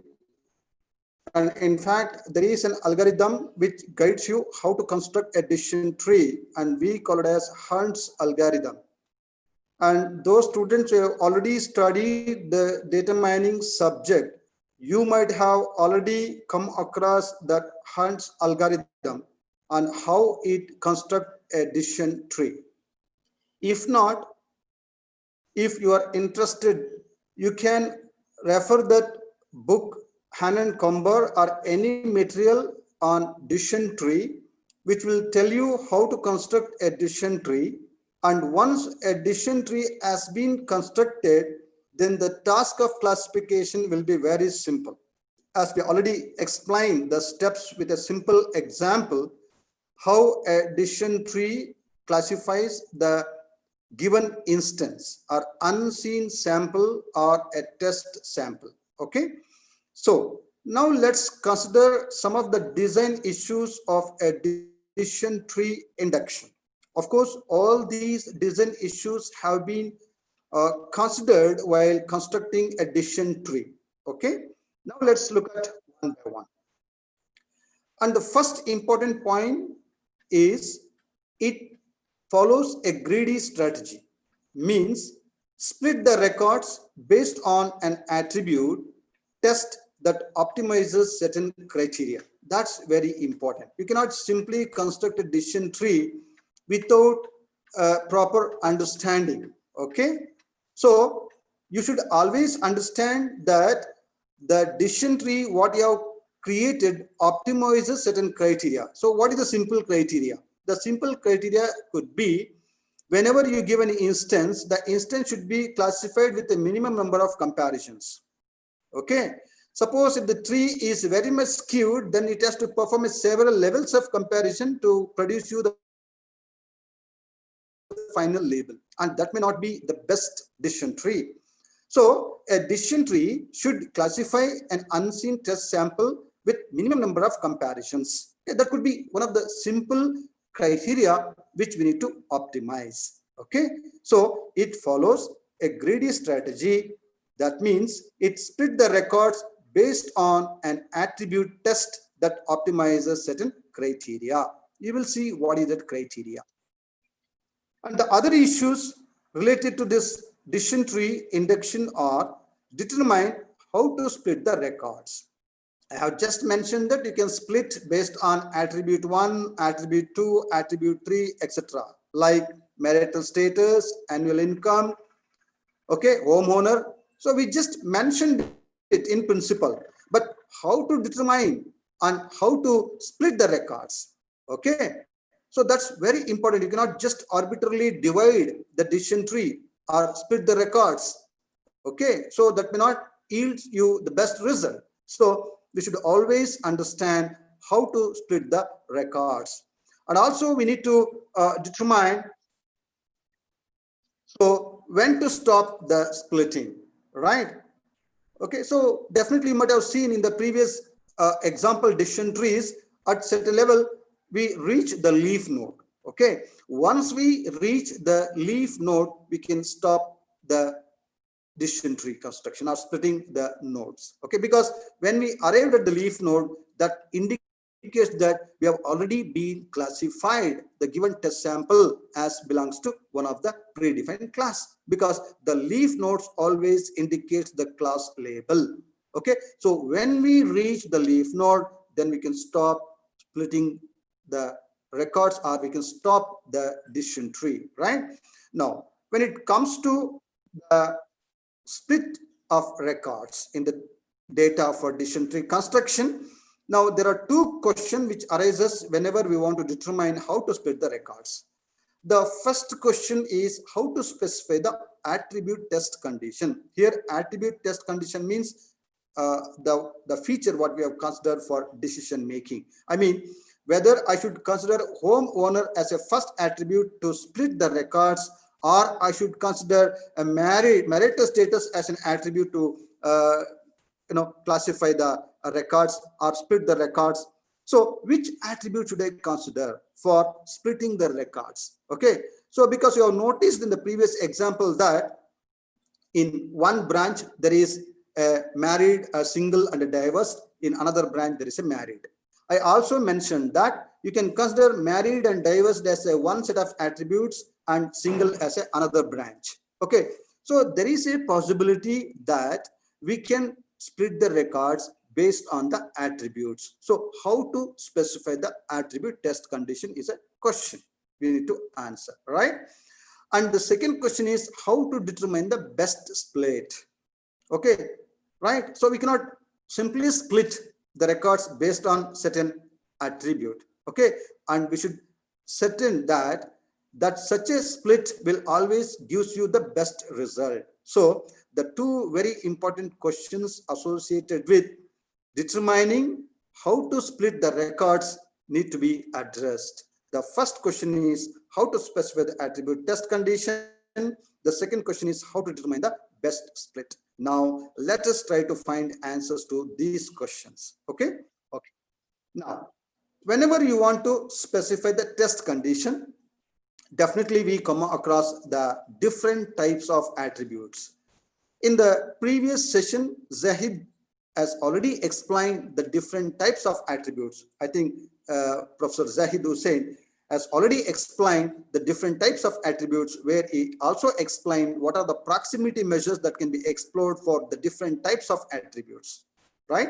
So I will not be discussing in detail the different types of attributes here, but I'm just mentioning that whenever you are constructing a decision tree and whenever you have a data which are used to train the system, definitely we can come across the attributes which are of type nominal, ordinal, and continuous attributes.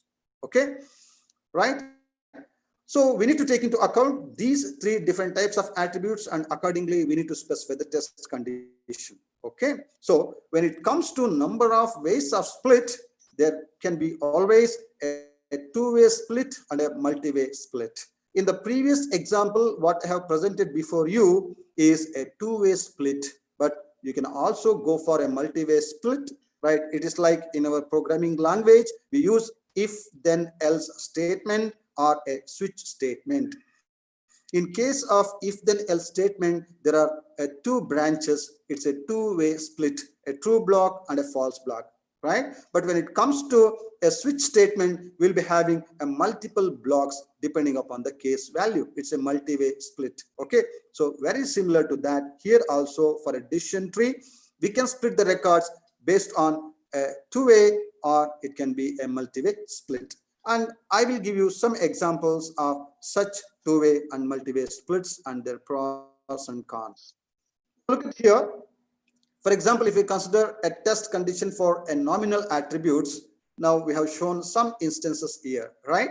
Suppose if it's a marital status, okay, so definitely the values for the marital status attribute are single, divorced, married. In the previous example by decision tree, we considered that single and divorced as a one path and married as another path. That's a two-way split. Suppose if I consider multi-way split, then it will be like this. Let's look at another two-way split examples here. So marital status, so the possible combinations of a two-way split would be, one is married and another is single and divorced. Other possibility could be single, married and divorced. Possibility could be single, married and divorced, right? So now look at here, there are three possible values for a marital status, which is nominal, that is single, divorced, or married. Okay, so we can go for a multi-way split, something like this, or we can go with a two-way split. We go for a two-way split.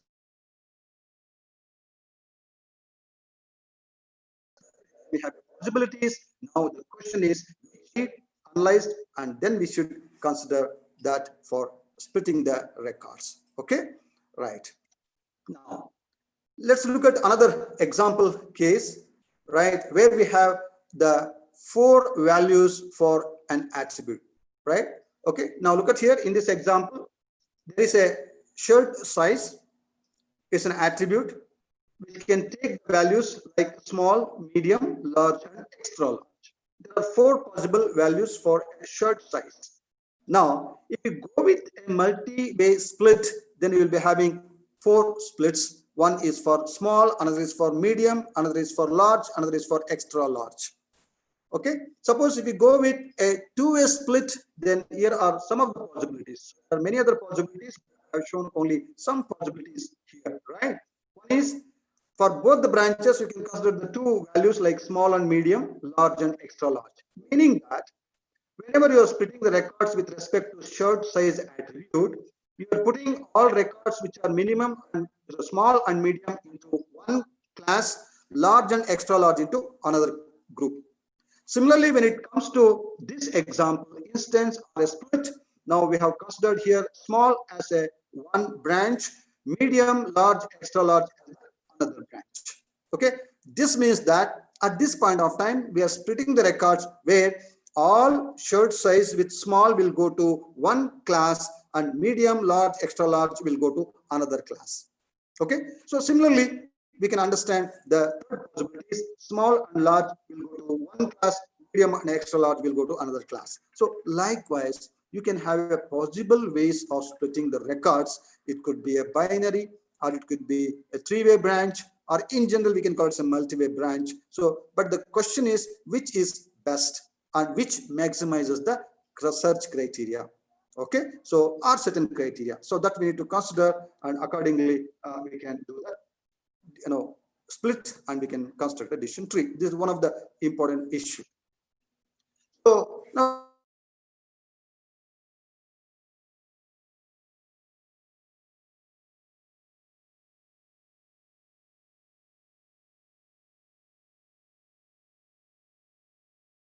look at here, right? Another example, there is an order. First is the small, then is the medium, then is the large, and is the extra large. So if an attribute takes such kind of values, then we call it as ordinal attribute, because we can always order them in certain sequence. So small is the first, medium is the next, large is the next, extra large is the next in a sequence from ascending to right, or in an ascending order, right? So now the next example is for a continuous attribute. So in the example, what we have already seen, right, there we have one attribute that's an annual income, which is of continuous. It can take any value within certain interval, right? Okay. So if the case, how to split? So that again, you have to decide the best split using certain criteria. In this example, they have considered 80K, right? 80,000. If the annual income is 1,000, greater than 80,000, then you go to this side. Otherwise, you go to this side, yes or no, right? Similarly, you can also have a multi-way split for annual income. So less than 10,000, one branch, between 10 and 25,000, another branch, 25 to 50, another branch, 50 to 80, another branch, greater than 80, another branch. So this way also you can split the continuous attribute whenever you are constructing a decision tree, right? So as we mentioned, there are 3 types of attribute that may come across while dealing with the data. That can be a nominal, ordinal, and also a continuous. So here are some examples for all these 3 categories of attributes. Okay, so with this, now to answer the question, how can we decide the best split? Okay, how can we decide the best split? So some of the measures proposed in the literature by the researchers or explored by the researchers are entropy, Gini, and classification error, right? So these are the measures which you can find for selecting the best split. when you read any research article, or if you are referring any data mining book or a pattern classification book where the classification and clustering techniques are discussed, you will definitely find these measures: entropy, Gini index, classification error. So these measures are defined with this formula. So for more details about this formula and how and etc., etc. So if at all you want that level of detail, so definitely the text has the explanation and also more details about all these. But here my intention is how these measures are explored for a best split. Okay, now let's look at how it can be done. Now look at here an example here at a node. We are considering an attribute, and if the attributes, right, there are two classes 0 and 1. Now we are splitting an attribute, right, a node n1 with respect to certain attribute which classifies the records, right, 0 records to class 0 and 6 records to class 1. Now we have labeled here the class as 0 and 1, right? It could be A or B. But in this example, they have taken it as 0 and 1. Class 0, class 1. These are the labels, not the numeric values. These are the labels. 0 is a one class, 1 is the another class. Now, when you consider the node n1 and split it, so then you will be having 0 records for class 0 and 6 records for class 1. So with this instance, if you calculate these measures value, now Gini index is 0, entropy is 0, error is also 0. So according to this, the entropy, right, and also Gini and error, it says that it is the best. It ranges from 0 to 1. Okay, so I mean, even from negative to a positive, right? So any value extreme, either 0 or 1 could be the best. Okay, so if it is like impurity, so if it is like 0.5 or any other value between 0 and 1, then it indicates what is the level of impurity in the data whenever you are going to do a classification, because you cannot say with one attribute you cannot directly classify accurately, right? So many attributes will have their effect while classifying a instance, right, with many attributes. So we need to decide the best split. Okay, the criteria which is to be minimized here is the minimum value, right? Okay, whichever is minimum, right, and that should be considered. You will see one example. Look at here another instance where at node 2, when you records, right, and that send 1 record to class 0, 5 records to class 1. So with this information, if you come to the Gini index, it shows, right, 0.278. Now the question is how this has to be calculated. It is very simple. According to the formula, 1 minus 1 by 6 square. Now look at here, there are total number of records as 6, of which 1 goes to class 0 and 5 goes to class 1. So 1 by 6 square minus 5 by 6 square, and if you evaluate this, that produces 0.278.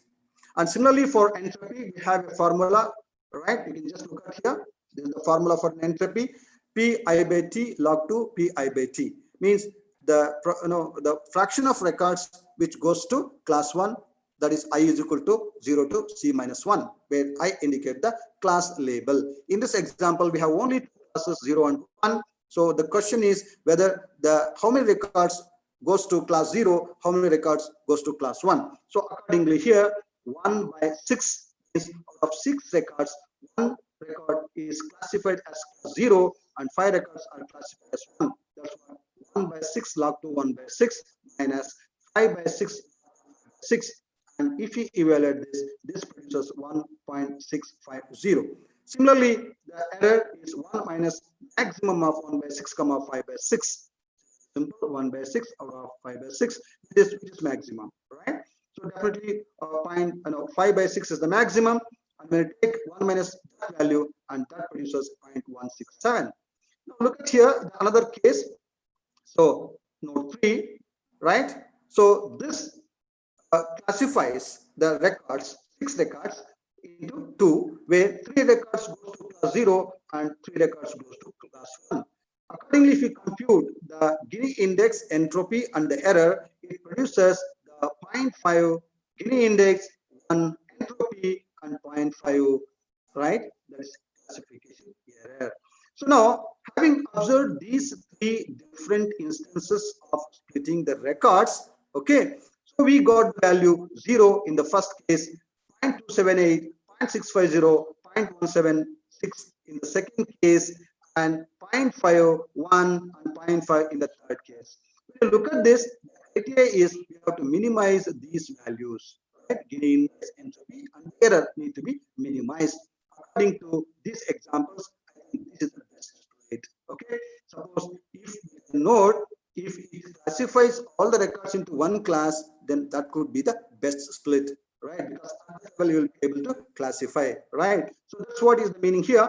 Accordingly, so the next best split is this.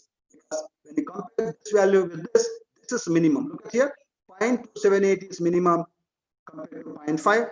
0.650 is minimum to 1, right? 0.160 is minimum when compared to 0.5. So the next best is this. And the last one, or the worst among these three, is this. When equal number of records are put in two different classes, and that shows more impurity, right? That's what is the meaning of these measures, the Gini index, entropy, and error. Okay, hope you have understand with these simple examples how these measures can be considered, okay, are computed. Now again, look at here another example, right? Okay, so as already mentioned, right, you can consider this both the actual records are classified into class 0 and class 1 equally 6. So the Gini index is 0.5. Here the Gini index according to the split, right, 0.486 and also 0.37. So you can just follow the previous equations and just substitute these values into that equation, and you will get the corresponding value. Now look at here an example car type where it is a nominal type of attributes where it takes the values sports, luxury, and family, right? Now we have shown the possible attributes here, I mean possible splits here. One of the splits could be sports and luxury, one branch, family is another branch. Family and luxury is the one branch, sports is another branch, and family and sports one branch, luxury, sorry, this is a multi-way branch, family, sports, and luxury, right? So based on these three attribute values, we split that into three. Now accordingly, suppose if I come to the first type of split, then you will get, right, 9 records classified to class 0, right, and 7 records are classified into class 1, and similarly 1 with respect to family, 3 with respect to class 1. And similarly, when it comes to the sports, this is what is the classification, and with respect to multiple split, and this is what is the classification, right? So this means, right, okay, at this point of time, so for class 1, with respect to the sports and luxury in a family, 9 will go to class 0 and 1 will go to, right? Look at here.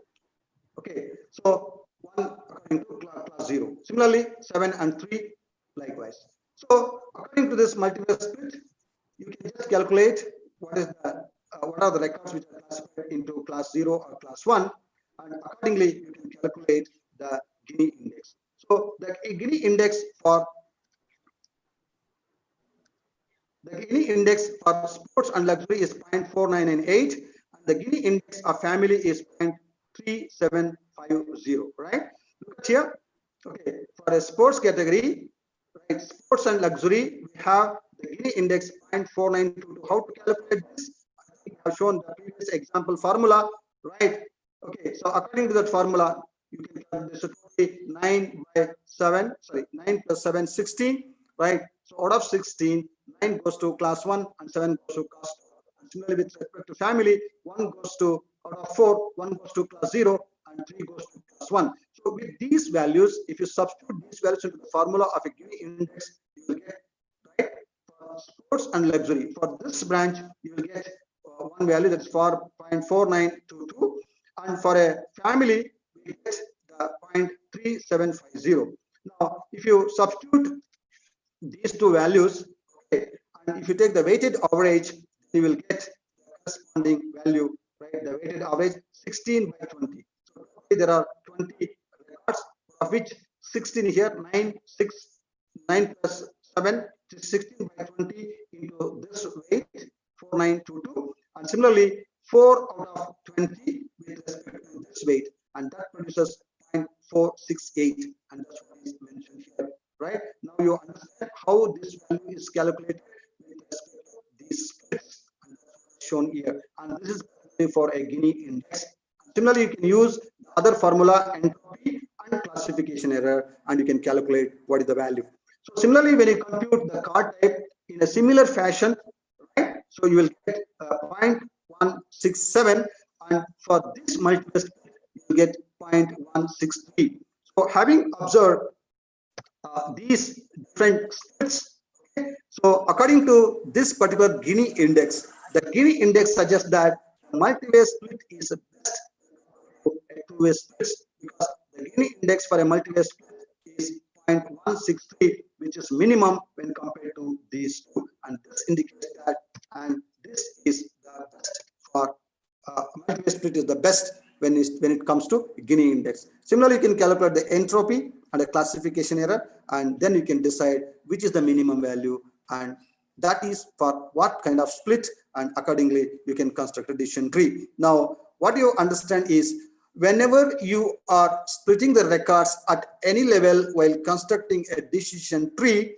you need to take into account these measures. So a Gini index and entropy or error rate, with that you have to minimize the criteria, right? And accordingly you can split. So if you construct a decision tree with these measures, and such a decision tree could perform better at the time of classification, right? Hope you have understand the answer for the question which you have already raised, how to split the records at a particular load while constructing a decision tree, right?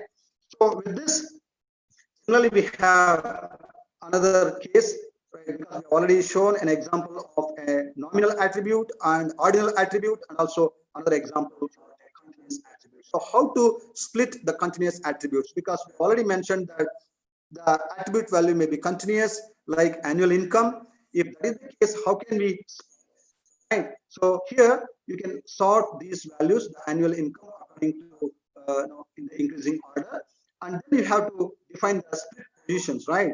So when you sequence them in a ascending order or a descending order, then you'll be having certain interval, like, okay, now look at here, less than or equal to and greater than or equal to greater than 55, less than or equal to 55, and similarly between 55 and 65, right? Okay, and similarly between the interval 70, right, and then 80, right? Look here, less than or equal to greater than 80, right? Less than or equal to 87, greater than or equal to greater than 87. So likewise, you can just split, okay? So, and with that, you have to calculate how the distribution takes place according to this split for classes yes or no, and according to this distribution, how you can calculate the Gini index. As we already understand how to calculate the Gini index for all these cases. Okay? With these values, for these intervals, you can easily calculate the Gini index, as we have already explained. So with this, so it shows that when you observe the Gini index for these different intervals, this is 0.300, which is minimum when compared to all these, and this indicates that you have to consider this as a split criteria, less than or equal to 97 and greater than 97, and then you split. Now look at the distribution there after the split. Again, repeat the same process at the subsequent level, right? Applying recursively this idea, and finally you arrive at the leaf node where you have to stop the splitting, right? And that's how you have constructed a decision tree. Okay, hope you have understand. While constructing a decision tree, we may come across different types of attributes like a ordinal, nominal, and also continuous attributes. For each types of attributes, we have to decide which is the best split. Okay, and to decide what is the best split, we should consider the measures like entropy, Gini, and also the error, and which is to be minimized, and at every level you calculate that, and whichever is the minimum, accordingly you decide. And that is what is the guiding principle while constructing addition tree. So with this, now the last point with respect to the decision tree is the stopping criteria. Okay, so the stopping criteria is stop expanding a node when all records belong to the same class. Okay, so hope you have seen in the previous example of humidity case, where in one of the branch, after the first level itself, right, all records will go to one particular class. So if that is the case, you can stop splitting that particular node. Okay, so because it has already reached leaf level, you stop at that point. Okay, otherwise you expand and again you recursively apply and stop the tree induction where we reach the leaf level, right, where all records are belong to the same class or certain criteria have been met. Okay, so that's how we can stop the decision tree construction. So having understand this, I think you can always take a simple example, okay, and you can work out all these concepts with that particular example, and even you can implement that using core programming languages like C, C++, but today we have a lot of tools, right, as I already mentioned, CART and ID 4.5, etc. So where it supports some built-in functions where you need to just give the data to those tools, so it will automatically does all these things. Okay, in fact, all those algorithms have been designed and implemented based on these issues and the criteria, right? Okay, but it looks like a black box for us because we'll not be knowing how it has been implemented in that particular language. But what we do is we just give the input data, the system will automatically construct a decision tree, right? And whenever you input an unknown object or an instance or a test instance, the system will automatically follow a decision tree as we just now understand, and finally assign the label to the unseen sample. Okay, so that's how we have a built-in tool which can help us. But if at all we want to design a decision tree for our task or for our data, okay, so these concepts are a must. Okay, so if you understand these concepts, hope you can implement these decision tree classifiers in any core programming languages like C, C++, Java, and you can explore how it works, right? And you can fine tune it according to your requirement, where such flexibilities may not be available in the tools. Okay, when you implement yourself, you'll be having control over the code. You can fine tune accordingly, and you can come out with the best classifier for your task. Okay, so with this, now let's look at some of the advantages of a decision tree classifier. It is inexpensive to construct, as you have already noticed. It doesn't involve much complexity as such, other than just deciding the best fits at every level. Extremely fast at classifying unknown records, because comparing one match and finally you go to the next branch. So it doesn't involve much computation at any point. So extremely fast at classifying unknown records, easy to interpret for small sized trees. So definitely when the data size is big and there are a lot of attributes, means more number of attributes, I mean to say the dimension of the data set is huge, then definitely the tree looks very complex and very difficult to interpret.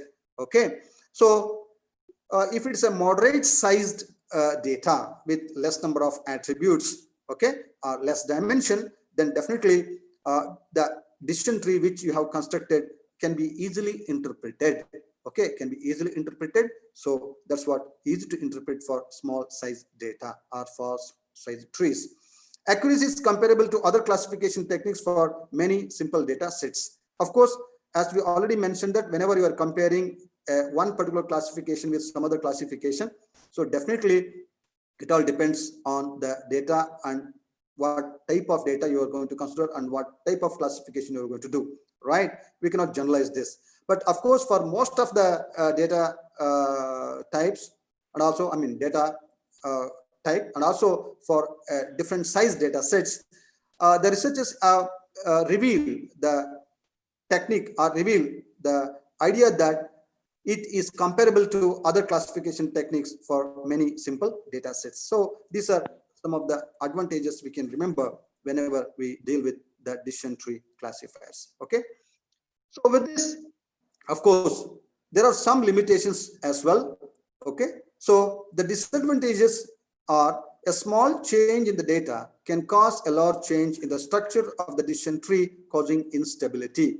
I hope you remember in the beginning we have mentioned the robustness of the classifier, right? This is what is an example of a robustness. Okay, for example, if you change the value, okay, or any attribute, so then the whole decision tree need to be altered. So that's what a small change in the data can cause a large change in the structure of the decision tree, causing instability. But you will not notice such kind of instability in case of a nearest neighbor classifier. Okay, so that's how you can compare. For a decision tree, sometimes calculation can go far more complex compared to other algorithm. Of course, when compared to other algorithm, because you need to compute the best split and then you have to decide. So that calculation may sometimes seems to be more complex when compared to other simple algorithms like k-nearest neighbor or other classifiers. So decision tree often involves higher time to train the model. When it comes to large size, so large number of attributes, I mean huge dimension, so definitely it involves more time. Okay, so decision tree training is relatively expensive as complex and time tolerant, right? Taking. Okay, so obviously we should accept it, because for a moderate size or a small size it's fine, but for a large data set with more number of attributes, I mean more dimension, definitely it seems to be complex and the training should be expensive, right? Okay, so that's how in order to overcome this problem, the researchers have also explored the random forest technique, where the sample size can be reduced, right? And we can construct a subtrees for each such sample size, and then we can take the decision of all those trees to make a final decision. And such a concept used in a classification is termed as a random forest classifier, right? Hope you might have already heard that, and some of you might have already used it, or you might have trained it. Okay, but if not, I think you can just go to the literature where you will be able to understand how random forest classifier works. If you understand the basic principle of a decision tree classifier, I'm 100% sure that you can study on your own and you can understand the random forest classifier as well. Okay, because it also works with a similar principle, other than ensembling the decisions made by all simple trees to take a final decision. So with this, now hope I can move on to the next classification technique, and that is what is the naive-Bayes classifier. Okay, so let's look at the naive-Bayes classifier, which is another very powerful classification techniques which you can find in the literature. And a lot of people have explored this naive-Bayes classifier for many applications and found to be very, very successful for some type of data. Okay, so now let's look at how in principle it works. Okay, so in principle, if it walks like a duck, quacks like a duck, then it's probably a duck, right? It's a statistical classifier, as we already mentioned. Okay, so a kind of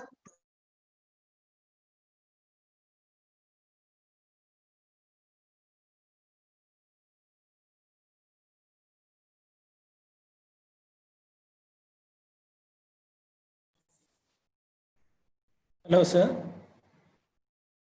ability as we explored the training records, right? All that comes to a record now matches it use that classifier.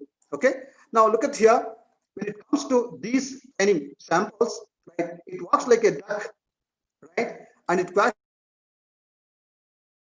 like a duck. Look at these two samples, right? And these are the two attributes which describes that duck. So if the given test record is a duck, so possibly it matches with this, right? And then you can say it's a duck. Okay, so that's what the basic principle. Okay, let's explore some of the principles and also the design issues with respect to a naive-Bayes classifier. Okay, so it is a statistical classifier, as we already mentioned, performs a probabilistic prediction it predicts class membership probabilities, and you will see how it does. The foundation for this Bayesian classification or Bayes classification is the Bayes theorem, which we are going to define in the next slides. The assumptions of this Bayesian classifiers are the classes are mutually exclusive and exhaustive. We have already mentioned that. The attributes are independent given the class. So hence, this is called a naive-Bayes classifier because of these assumptions, and it is empirically proved to be useful and also scales very well. Suppose if you have trained this naive-Bayes classifier for some 100 or 1000 example data sets, even if you add more number of data samples to that or classes, so it says that the survey says that it can scale very well, right? So these are some of the points we must remember when it comes to a naive-Bayes classifier. Now look at here an example naive-Bayes classification data, okay, which is used for understanding a naive-Bayes classification. So this example data set is called air traffic data. You can find this data on web. I have just listed out here also a few samples. So let us consider a set of observations in a database regarding the arrival of airplanes in the routes from any airport to New Delhi under certain conditions. This is what is the use case of the context and visualization, right? In Delhi, and you can find the flights from all other places to Delhi, and we have some data regarding this particular use case. What is the data? Now this data is called air traffic data, where we have the attributes days, season, fog, rain, and the class, that is on time. Now, as usual, we have 4 attributes here, out of which 5 attributes, out of which one is the class, right? Okay, the class label. Now, these 4 attributes are nothing but days, season, fog, and rain. And these days will take the values. It can be a weekday or holiday or a Saturday. So there are 3 values, nominal values for days attribute, values. Similarly, for a season, we have a spring, winter, and summer and autumn. There are 4 values for a season. For a fog, none, high, and normal. This is the ordinal attribute. Again, this is a nominal, this is a ordinal, right? None, high, and normal. So none, normal, high is the order. So it's 3 values for fog. And similarly for rain, we have none, right, slight, and heavy. So there are 3 values for a rain. So it may not rain, or slightly rain, or it is heavy rain. Okay, so that's how we have 3 possible values for rain and 3 possible values for fog, 4 possible values for a season, and also 4 possible values for a days. And based on these values, which are already collected in a real-time scenario, we have to classify whether it's on time, or it's a late, or very late, or etc. Right? For example, if the weather condition says that it's a weekday, right, and also it's a spring, and fog is none, rain is none, then we can expect the train to land on time or arrive on time. And similarly, if the it's a weekday, the season is winter, no fog, and even though slightly there is a rain, at that point of time also we can expect the arrival of a time on time. So that's how, with some realistic data which we have collected, okay, we have to first train the system, right? Here the class label is on time, late, and very late. Okay, so there are 3 possible classes when it comes to this particular data set. Now look at here, again we have more samples. I think we have 20 samples collected. Okay, 20 samples with 4 or 5 attributes. Okay, out of which 1 attribute is considered as a class label. So here, how many possible values we have for a class? One is on time, another is late, very late. Okay, 3 cancelled, right? So there are 4 possible class values. So one is late, cancelled, on time, and very late. Okay, So these are the 4 possible classes. So when I give a test instance or a data, which includes a particular day, say it can be a Saturday, or it can be an autumn, or fog is none, rain is slight, then what should be the class label? Whether I can expect the flight to arrive on time or late or very late, or is it cancelled? And that is what is the actual task of classification. So with respect to this, now let's understand how the naive Bayes classifier works. So here initially I just gave some important points about the naive Bayes classifier, and now we are trying to understand this with respect to an example air traffic data, and with this now we are trying to move on to some other basic issues related to naive Bayes classification and also the working principle of a naive Bayes classifier. Okay, so I just want to highlight some of the interesting features of this particular data, air traffic data, which you can relate for a Bayes classification later. The first is the attributes. There are day, season, fog, and rain. So there are 4 attributes. Okay, there are 4 attributes for this data, and another is the class attribute. So with 20 tuples, we already mentioned 20 tuples. The categories of the classes are on time, late, very late, and cancelled. So there are 4 possibilities, ultimately the class. Now, given this as the knowledge of data and classes, we have to find most likely the classification for any other unseen instance. For example, now look at here. It's a weekday, it's a winter, right? Okay, the day is weekday, season is winter, fog is high, rain is none. Now the question is whether the flight is on time or late or very late or cancelled. So that's what is the task classification. So now we see how this Bayesian classifier performs this particular task with respect to this example use case. Okay, now the classification technique eventually has to map this tuple into an accurate class. So that we have already mentioned. So in many applications, the relationship between the attribute set and the class variable is non-deterministic, and that is very important point, and that's what is the challenging thing. Okay, or in other words, a test cannot be classified to a class label with certainty, right? Because when an attribute involves many, when the data involves many attributes, just by considering a one attribute value, I cannot certainly classify that sample belongs to a particular class. Okay, so then what to do? In such situation, the classification can be achieved probabilistically.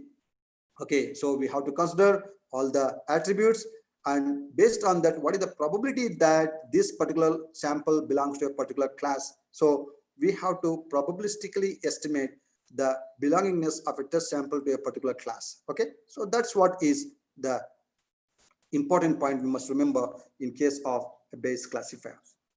So the Bayesian classifier is an approach for modeling a probabilistic relationship between the attribute set and the class variable. Okay, because we have an attribute and we have a class, and there is a relationship between these two, and how we have to model that probabilistically. So what is the probabilistic relationship that exists between the attributes and the class depending upon the various values? Okay, so that's what is the main philosophy behind the Bayes classification. So more precisely, Bayesian classifier uses Bayes theorem of probability for classification. Now let's look at some of the theoretical aspects of a Bayesian classification. Of course, we need a little bit of statistics knowledge to understand the naive Bayes classifier. I'm sure that the researchers or the students have already studied or introduced to the basics of probability theory and statistics. Okay, so with that knowledge, I think you can understand some of the definitions which we are mentioning right now. So if not an issue, you can always study, understand, and come back, and then you will be able to understand the whole philosophy and working principle of a naive Bayes classifier, right? So let's see how well we can understand these simple basic concepts, right, or mathematical concepts, which helps us to implement and understand this Bayesian classifier, right? So the first thing is a simple probability. How to define a probability? If there are n elementary events associated with a random experiment of m, of n of them are favorable to an event A, then the probability of happening or occurrence of A is given by the probability of A is equal to m by n. So a simple probability. We are all very much familiar, right? Okay, there are n elementary events. Out of that n elementary events, m events are favorable to a particular event. Then what is the probability, right? It's definitely m by n.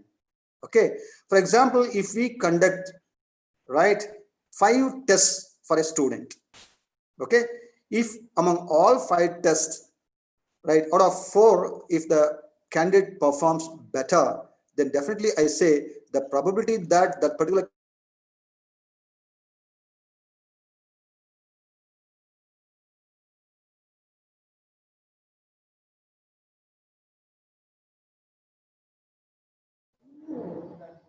Hello. Hello, sir. You are not audible, sir. Hello.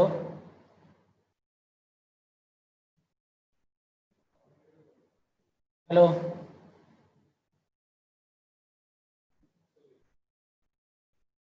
So due to network issues, I think Dr. Nagendra Swami candidate performs sir. better in the next test will be high. That's what is the based on the information we have.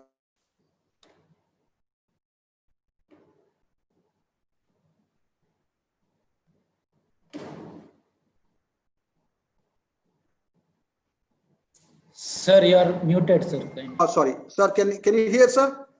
Yeah, I can hear. Because there was some disturbances. That's why I just wanted to check it out. That's all.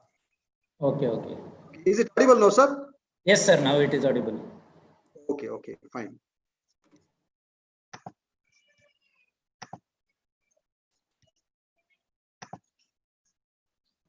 Okay. Visible, sir. Yes, sir. Thank you. So we were just defining what is the probability. Hope you have understand the simple probability.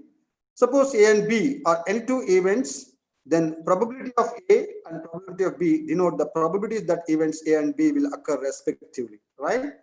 And also we mentioned the mutually exclusive events. Means 2 events are mutually exclusive if the occurrence of one precludes the occurrence of other. The examples for a mutually exclusive events are tossing a coin,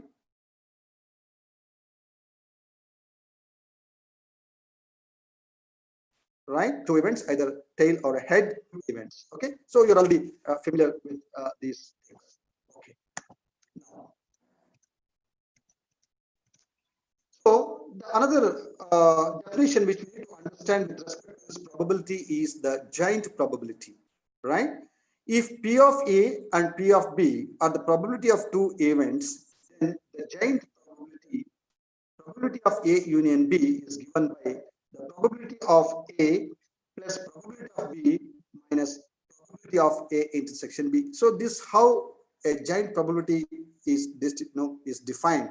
So if A and B are mutually exclusive, then the probability of A intersection B will be 0, right? If A and B are independent events, then probability of A intersection B is equal to probability of A into probability of B. So these are the very basic and the fundamental concepts related to the probability which we must remember, right? So for a mutually exclusive events, probability of A union B is equal to probability of A plus probability of B, because we just mentioned if it's a mutually exclusive, then A intersection B will become 0, right? So because of that condition, if for mutually exclusive events, it is always probability, giant probability will be a probability of A plus probability of B. So sum of the individual probabilities. Okay. So with this definition, now let's look at another definition. That's what is called the conditional probabilities. Okay. So if events are dependent, then their probability is expressed by a conditional probability. So the probability that A occurs given that B is denoted by probability of A by B. So in our general scenario, most of the times it is a conditional probability because certain events occurs and that depends on some other event. Okay, so there is a dependency, right? I will go to a movie provided if I have a friend who can accompany with me, or I study this if certain conditions are true or certain conditions are applied. Okay, so even most of the times you see terms and conditions apply. So that's what is the real scenario, right? So that's how if events are dependent, then their probability is expressed by a conditional probability. So the probability that A occurs given that B is denoted by probability of A by B. Okay. Now, suppose A and B are two events associated with the random experiment. The probability of A under the condition that B has already occurred, right? That's P of B not equal to 0 because we mentioned that the probability, I mean, the event B has already occurred. So then definitely it has certain probability. So it's certainly not equal to 0, right? So in such cases, it is given by the probability of occurrence of A given B is equal to number of events in B which are favorable to A divided by number of events in B, right? I think you can easily understand that there are n number of events related to B. Out of n number of events, B number of events are favorable to A, right? In that case, I call it as a conditional probability. So the probability of occurrences of A given the condition B is simply given by the number of events in B which are favorable to A divided by number of events in B. So the numerator can be expressed as the intersection, right? Number of events favorable to A intersection B, right? Okay, because it's like, because we have mentioned that number of events in B which are favorable to A means it's an intersection, right? So divided by number of events favorable to B. So that can be denoted as probability of A intersection B by probability of B. So this is how a conditional probability is defined. So I hope you can easily understand all these simple definitions. So having understand the simple probability, giant probability and conditional probability, now let's understand the Bayes theorem. Okay, so because we understand that the foundation for a Bayesian classification is the Bayes theorem, right? So the Bayes theorem says that let even E2, En be n mutually exclusive and exhaustive events associated with a random experiment. Okay, if A is any event which occurs with E1 or E2 or etc. En, then this is the formula. So the probability of event E, right, occurs given the condition A, right? Sorry, event A which occurs with E, right? Event A which occurs with E is given by the probability of EI multiplied by probability, right? The simple probability and also the conditional probability. The probability of A given EI, and that's given by the sum of the probabilities of EI multiplied by the probability of A given EI. So this what is the simple Bayes theorem mathematically expressed. Let's see how it is interpreted. Okay. Now I hope you can understand this Bayes theorem with a simple example illustrations, okay, and also with a numerical example. Okay. Now look at here. With respect to this Bayes theorem, we are going to understand the two terminologies. One is called the prior probability, another is called the posterior probability. Now let's understand that P of A and P of B are called the prior probabilities, and P of A given B and P of B given A are called the posterior probabilities, right? So now let's see the prior versus posterior probabilities. Okay. So we have a table which gives some information to understand this idea. Okay.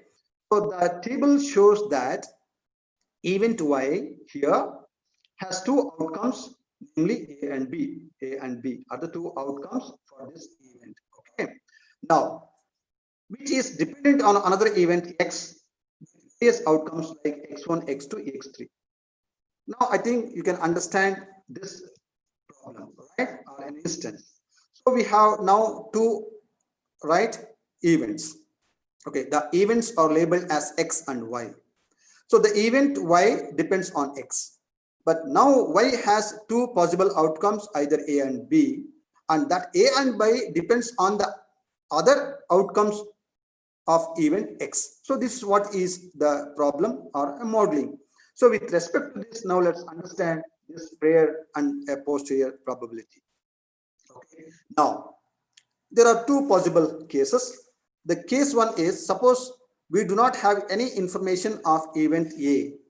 Then from the given sample space, we can calculate the probability of Y is equal to A is equal to 5 divided by 10. So there are 10 instances here.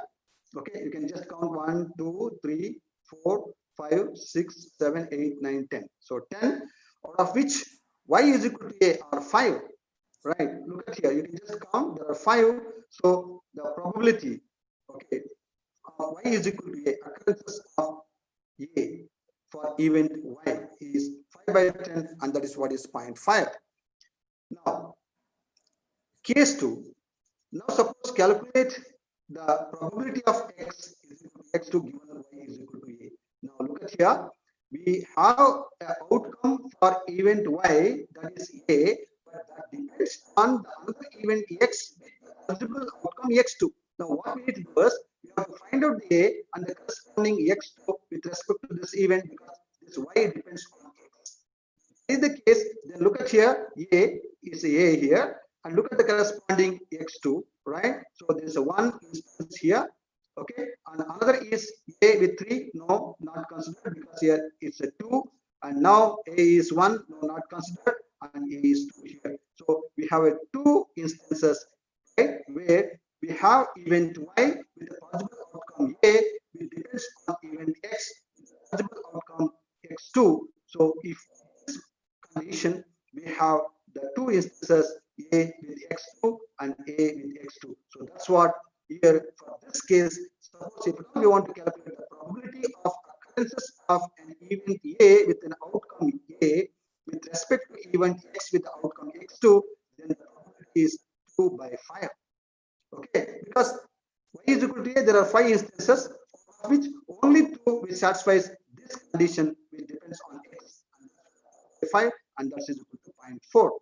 Okay, so with this, what we try to understand here is, later is the conditional probability, and the first one is the prior probability, right? And this is called the prior probability, and the second one is called the posterior probability. So these prior and posterior probabilities are used for a Naive-Bayes classification. If you understand this principle, I'm 100% sure that you can implement the Bayes classifier and you can test your data set, okay, how it performs.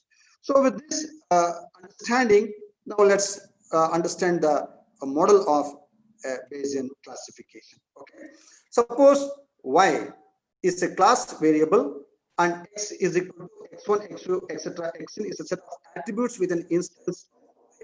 Okay, look at here, Y is a class variable. X is a set of attributes with an instance of Y. Now look at here, right? So with this attribute, the label for that is Yi. So this is how we try to understand. So the input is X, consists of n number of attributes. I mean, each instance is described with n number of attributes, and associated with each such instance is a class label. That's Yi. So with this, now the classification problem is then be expressed as the class conditional probability. How? Okay, so that's how it is defined. Okay, the class conditional probability is given by this formula, right? So what we need to do is the probability of Yi given the conditions x1, x2, x3, xn, right? So because with respect to each of these attributes, we have certain condition, and we need to meet those conditions, and finally we estimate the probability and how well this sample belongs to this particular class. Okay? I think you can understand this model or mathematical concept with an example very easily. Okay. Now let's back to the data which I already mentioned in the beginning, right? So that is what is air traffic data, which is already mentioned, and also we have described in fact. And now let us calculate the posterior and prior probabilities as explained in the previous slides. Okay, So as we already mentioned, that there are 4 attributes, 4 classes, and 4 attributes: day, season, fog, and a rain. Okay. For again day and a season, we have these values. Okay. And again for a class, we have a on time, late, very late, and a cancel. Okay. Now when I observe the data set, which I've already shown in the previous slides, maybe you can try this later. Okay. So there are 14 instances with right on time. There are 14 instances with on time. Okay. Where out of which 9 are weekday. Right. I hope you understand. There are 14 instances for on time out of 20, out of which 9 are corresponds to weekday. And that's what is the probability. 9 by 14 is equal to 0.64. Similarly, out of 14 instances for on time, 2 corresponds to Saturday with respect to day. That's 2.14, and 1 Sunday out of 40, that's 0.07, and 2 relates to holiday out of 14, that is 0.14. That is with respect to on time class. Similarly, with respect to late, we have this. Is the flight is late only on weekday. Okay, so there are 2 instances for a late, out of which one is corresponds to weekday and another is corresponds to holiday. Right? But on Saturday and Sunday, according to the data, there is no occurrences of late. I mean, the flight was not late on Saturday or Sunday, according to the data. So the probability is 0. Now, similarly, very late. Okay, so when it comes to very late, according to the data we have, so there are 3 instances of which, right, all the 3 are corresponds to weekday. Right. So very late, the probability is 1. For all other, it is 0.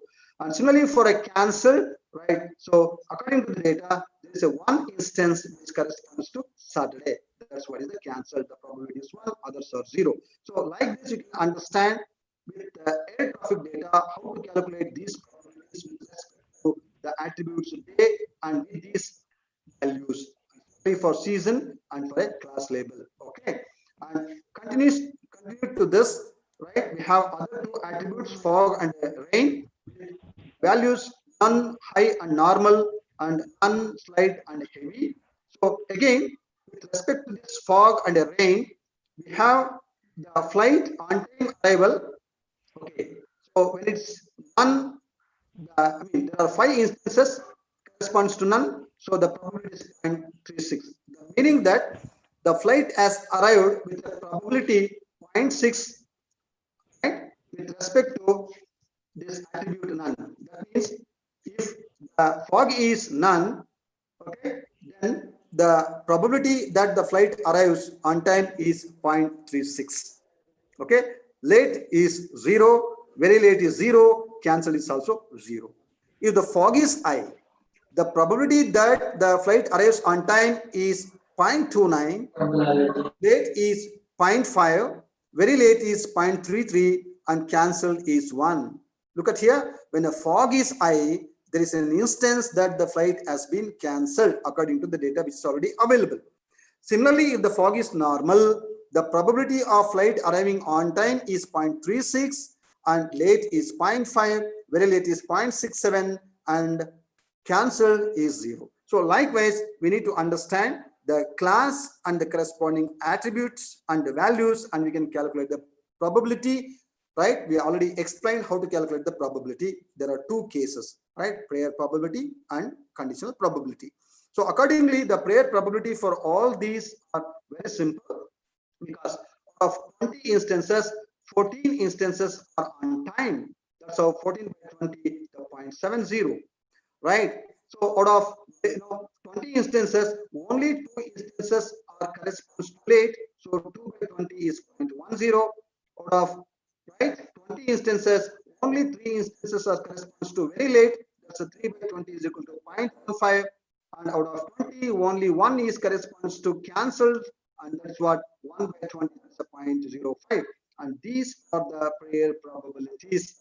So knowing the number of instances and with respect to the corresponding classes, how many records belong to this particular classes without any condition, and that's what is called the prayer probability, and we can easily calculate the prayer probabilities. Now the prayer probabilities is calculated, the conditional probability is calculated, apply these probabilities values for the base formula, and then find out so which class the probability is maximum, right? And classify the given test sample or an instance to that class which has the maximum probability. And that's what is in simple way the principle of a naive-Bayes classifier. Okay, now look at here, how can we do this task?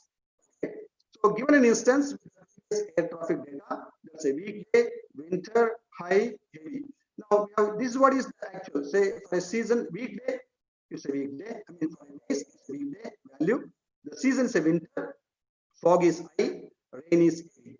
So for this instance, now you need to predict or classify what will be the state. We can expect the flight to arrive late or very late or on time or cancelled. So that's what is the task. So now look at here, we have 4 possible cases, right? Because on time, late, very late, and cancelled. We have already calculated the prayer probabilities: 0.7 for on time, 1.0, 0.10 for late, 0.15 for very late, 0.05 for cancel. I think you can look at here, right? 0.70, 1.10, 0.15, and 0.05. And that's what we have substituted here. And again, we have the corresponding probabilities, the conditional probabilities here. Okay, with respect to weekday, and for on time, it's 0.64. I think you can verify that. With respect to this winter, with respect to this on time, we have 0.14. With respect to this high, with respect to this on time, we have 0.29. With respect to this heavy on time, we have a conditional probability 0.07. Right? So with this, now if you evaluate this turns out to be 0.0013. And similar calculations for class 2, class 3, class 4, if you do so, then you will get the corresponding probabilities 0.0125 for class 2, 0.0222 for class 3, and 0 for class 4 or case 4. So with this data, what we understand, right? Now look at the probability, the maximum probability, right? The maximum probability among all the 4 cases is very late. Okay, so the cancel, no. What is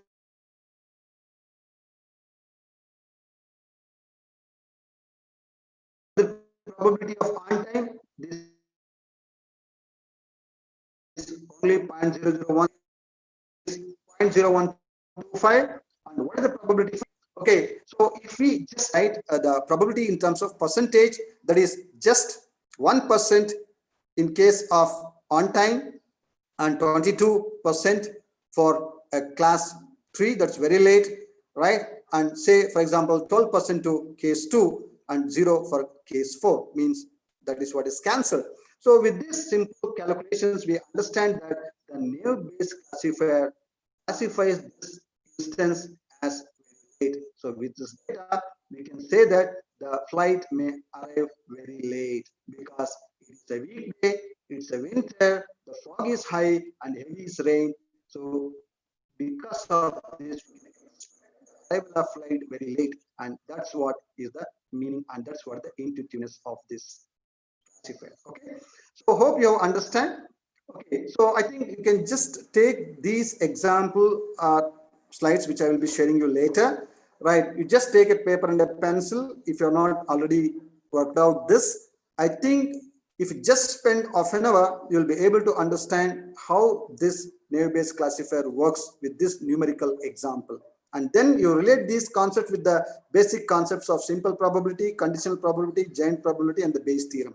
So if you understand these very basic fundamental concepts, I'm sure that you are done with naive-Bayes classifier. And of course, the additional criteria, conditions, and fine tuning, and that can be learned later when this foundation becomes very comfortable and strong. Okay, so with this, now hope you can study another example, a very popular example which you can find in many textbooks and also in research articles. Okay, so that's what is the data set.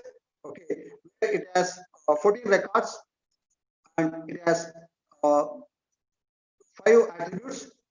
of which 4 attributes are used for decision making, and 1 attribute corresponds to a class label that is no or S. It's a 2-class problem, and we have this collected, right? It's related to some commercial application, right? So given some information about a person, age, income, student, and a credit card rating. So the commercial application, right, has to tell whether that person buys a computer or not. Okay, so that's what is the context where this data set has been prepared, right? So here I just tell you some information regarding this. Okay, so if age is less than or equal to 30, income is high, if he is not a student, credit card rating is even fair. According to the data, it says that he is not going to buy a computer.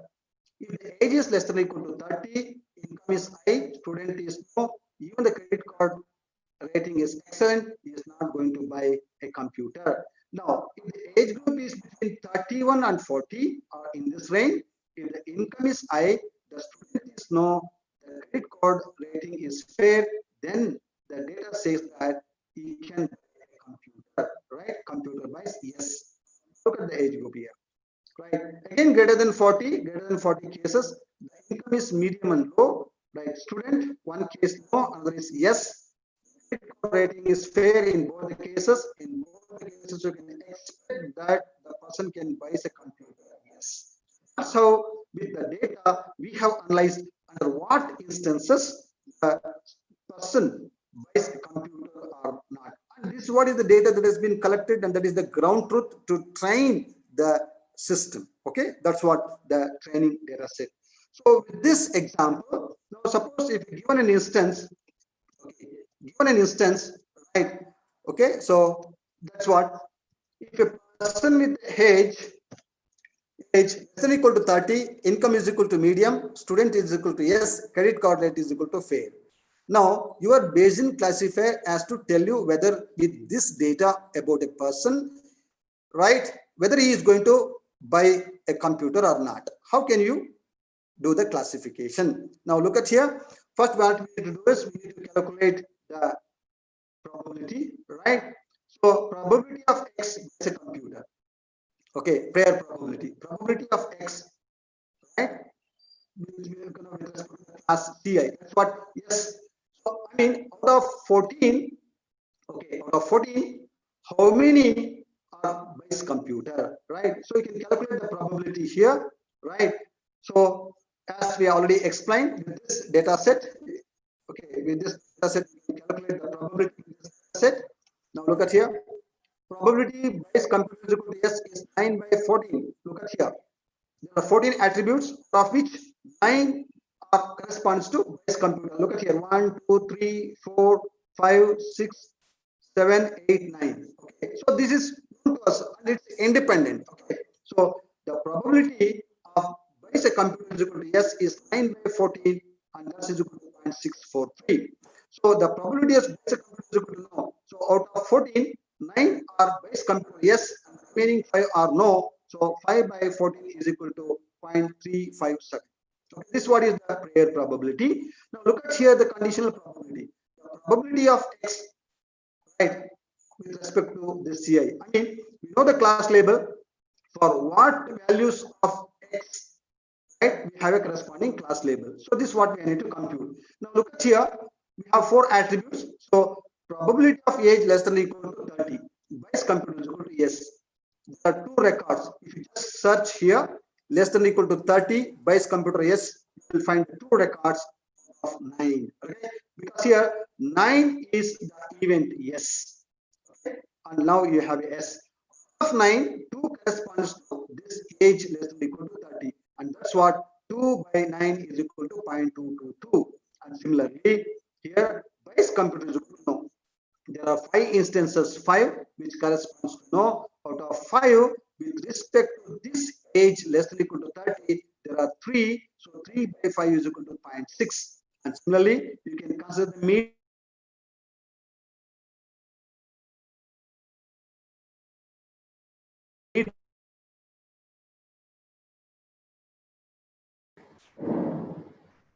medium, Hello, sir. right? So 4 by 9, that's equal to 0.444.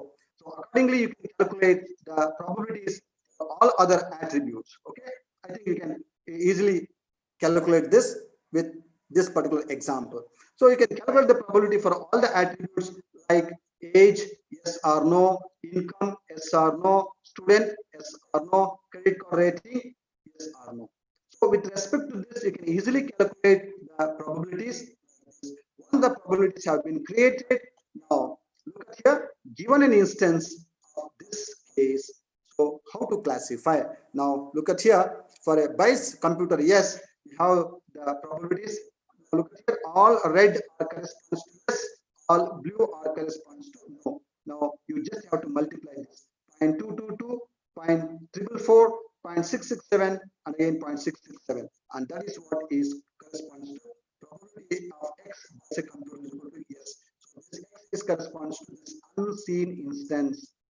So this produces the probability 0.044, and similarly probability of x and this value by a computer is equal to no, and that is 0.6, 0.4, okay, 0.2 and 0.4. Now this what is the value which we have already calculated, right? 0.6, 0.4, 0.2, and then 0.4, right? Substitute and calculate. So with this, now we got 0.019. So now probability of x by a computer is equal to yes multiplied by probability of by a computer is equal to yes. Because we already calculated the prior probability, and that's what we have seen in the previous case. Okay, so you multiply that. Okay, so with that you will be able to get 0.0444 and 0.643, and this value with the prior probability, and that's what we have calculated here, 0.64. So just multiply that, you will get 0.028, and similarly for no, you get 0.007. Now when you compare these two, this tells that this value is greater than this value, and this is corresponds to a person by a computer. So your now the Bayesian classifier says that with this data, right, according to the training what you already used, the training data, with this instance, your Bayesian classifier classifies the sample as yes, means this data the person by a computer. Okay, so that's how the Bayesian classifier works. I hope these two examples will make it very clear. Okay, so you just explore this example offline, right? And having explored this, I am 100% sure that you will be able to understand the Bayesian classification. You can implement it very easily in any of the programming languages, right? Maybe MATLAB or with core programming language like C or C++. So with this, I think you can understand how the Bayesian classifier algorithm works, right? Input a set of k mutually exclusive and exhaustive classes, C equals C1, C2, Ck, which are prior probabilities, which we already explained here. We can calculate the prior probabilities. Again, we have a n attribute set A1 to An, for which a given instance A is equal to A1, A2 is equal to A. These are the attributes and these are the instances, I mean the actual values. Okay, so with this, what we need to do is we have to calculate the probability for each class according to this formula. Now look at here.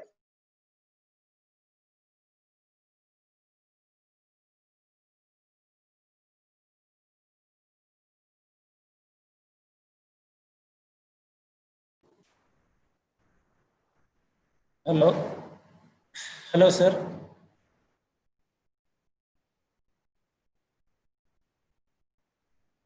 Hello.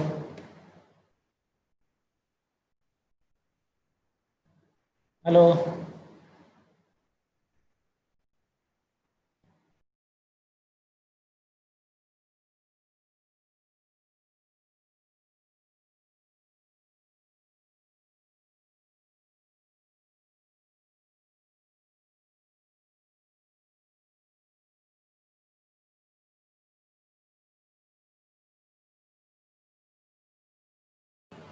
Participants, we are trying to re-establish the communication with the Nagendra sponsor. Please wait. Sir, you are muted, sir.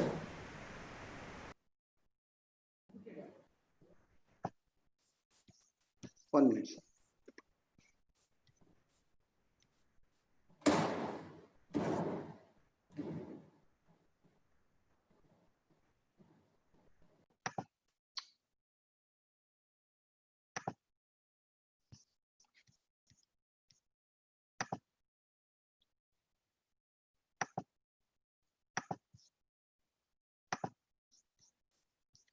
Am I audible, sir? Yes, sir. Yes. I think there was some disturbances. Okay. I think the screen is visible now, sir. Yet to upload, sir. Oh, 1 minute, sir. You are not Please share the shared screen. it. 1 minute, sir. 1 minute, sir.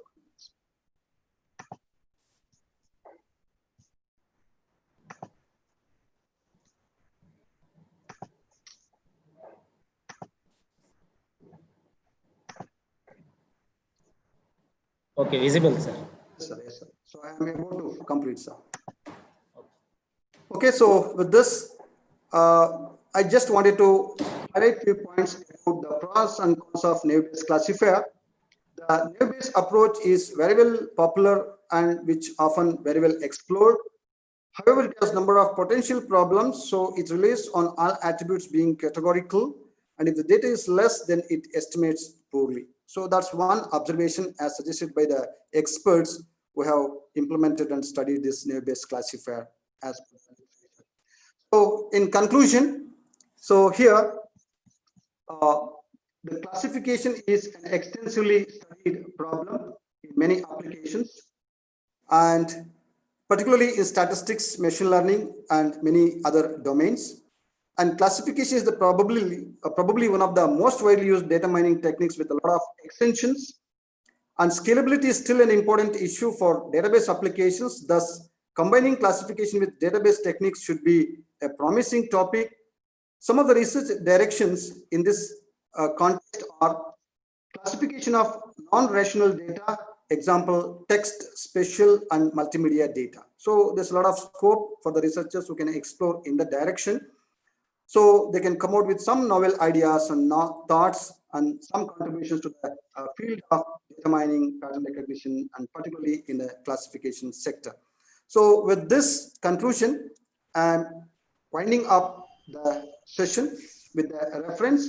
So the materials which I have presented before you so far is extracted from these two textbooks, also from other web sources. So if you just refer these textbooks, sure you will get all these details, right?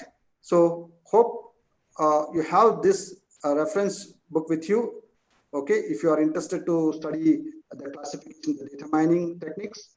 So with this, you can always study, understand, and you'll be able to implement, and you can study further and explore it.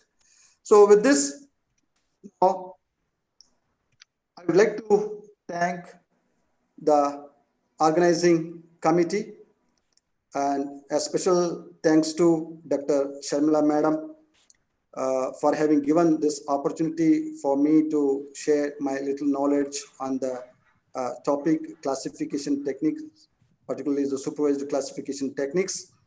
And I must also thank all the participants for your interactive participation, as I was just observing here. Okay, so if you have any questions, if time permits, I can take up your questions right now, or else, as I already mentioned, my mail ID, you please write to me. I will sincerely attend your questions and try to address your questions and try to help you in any way possible based on whatever the knowledge I have. So once again, I thank each and everyone for this, who supported this session, and also the organizing team. Thank you very much. Thank you, sir. Such an excellent conceptual session on various classification techniques. So dear participants, we have come to the end of a morning session of day 3, and we have few questions, sir. Yes, sir. So first question, which is the best tool for implementing the classification algorithm? Sir, actually, we have not explored any such specific tool, sir. But recently, some tools are available. In fact, I have not explored those tools. I think, as the sir has already mentioned in the previous sessions, like there are a lot of tools like a MATLAB environment or RStudio. I think all those tools will support these built-in functions for this, and you can explore that, and you can even study how these tools can support the implementation of all these classification techniques. But my suggestion to the researchers is, if they implement these concepts, right, using a core programming languages like C and C++, they will be able to understand in depth all these ideas. So Yeah. be able to understand all these ideas, and accordingly they will be having a complete knowledge about those techniques, and they can fine tune accordingly, right? So that's what is my suggestion, sir. Okay, so of course they can find a lot of other tools for implementing any of these ideas. So maybe they can use a MATLAB, or they can use a Python, or they can use RStudio, where some built-in support will be there. But however, my suggestion to the students is, because they are all something like a black box. Okay, what they do is they just input the data and they just set some parameters, and with that they are going to perform the task. But if at all you want to understand in depth, so definitely implementation with a particular programming language like C or C++ is always suggested, so that they will have more confidence and they can fine tune it according to their need, and even they can extend that idea for any other subjects, like it can be a non-relational type of data or a multimedia data and many other different types of data, sir. Okay. So how do you decide the best classification model for image segmentation? So for image segmentation, actually the image segmentation uses a unsupervised classification technique. So, and of course here, if at all you want to label in advance, this is the particular region I want to segment. Okay. So, but again, we need to explore which is the best technique. Okay, because depending upon what features you are extracting and how those features will best fit into a particular model, so that needs to be studied, because we cannot generalize a particular task. It all depends what is the complexity of the image, right, and what features we are extracting and how it can be modeled. So all those things plays a very important role. I think it is subjective. Maybe it's very difficult to generalize those ideas, and I can say directly you can apply this and you will get a good result. However, if you have already experienced with one or two examples, maybe with that example I can say, yes, for this task you can apply this. But right now we have not tried that those techniques, and we have explored, right? So maybe it's always there is a scope for the researchers to make use of the existing tools, right? And they can try and they can compare, and then they can decide which is the best tool. Thank you, sir. So Okay. I, Professor Mohammad Hafiz MK, on behalf Yes. of Department of Computer Science Engineering, EA College of Engineering, feel privileged to wholeheartedly extend my gratitude of having Dr. H.S. Nagendra Swamy, Professor in Department of Studies in Computer Science, University of Mysore, as the speaker of today's session.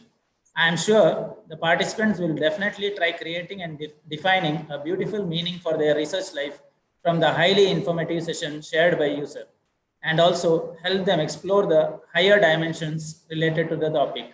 I once again thank Dr. H.S. Nagendra Swamy for sparing few valuable moments from his highly busy schedule and delivering a wonderful session on clustering techniques. And also, we look forward for your support and cooperation in future events too. Thank you very much, sir. Thank you very much, sir. Thank you, sir. Thank you, sir. So I also thank all the participants for your active participation in the morning session. So we shall now break for lunch and resume at sharp 2 p.m. with the afternoon hands-on session on classification techniques, which will be handled by Dr. B.H. Shekhar, Professor Computer Science, Mangaluru. So thank you. So we'll break for the lunch. Thank you. Thank you, sir. Thank you. Thank you, sir. Thank you, madam.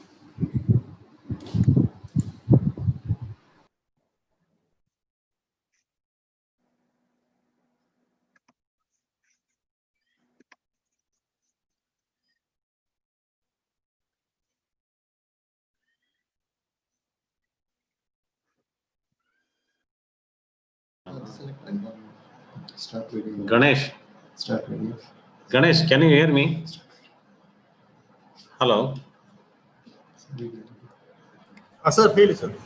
That is what I just wanted to verify whether it is working or not. That's all. Yes, audible, sir. Okay, no problem. And actually, what I would like to say is it is on hands-on session. Probably would be only to one particular concept which I will be discussing. That's on principal component analysis. Okay. Because of the time probably constraints, we may need to. And, let's see how best we can take these whatever Nayan Swami has covered. Okay. Tomorrow's afternoon session, maybe after the lecture by T. Nagbhushan. Okay. I mean, that's what Mohammed has given hands-on session, so I'm worried. Okay. So, in fact, it is a discussion followed by hands-on, but discussion on PCA. Okay, sir. That's fine, no problem. Okay. Fine, sir. Thank you, sir.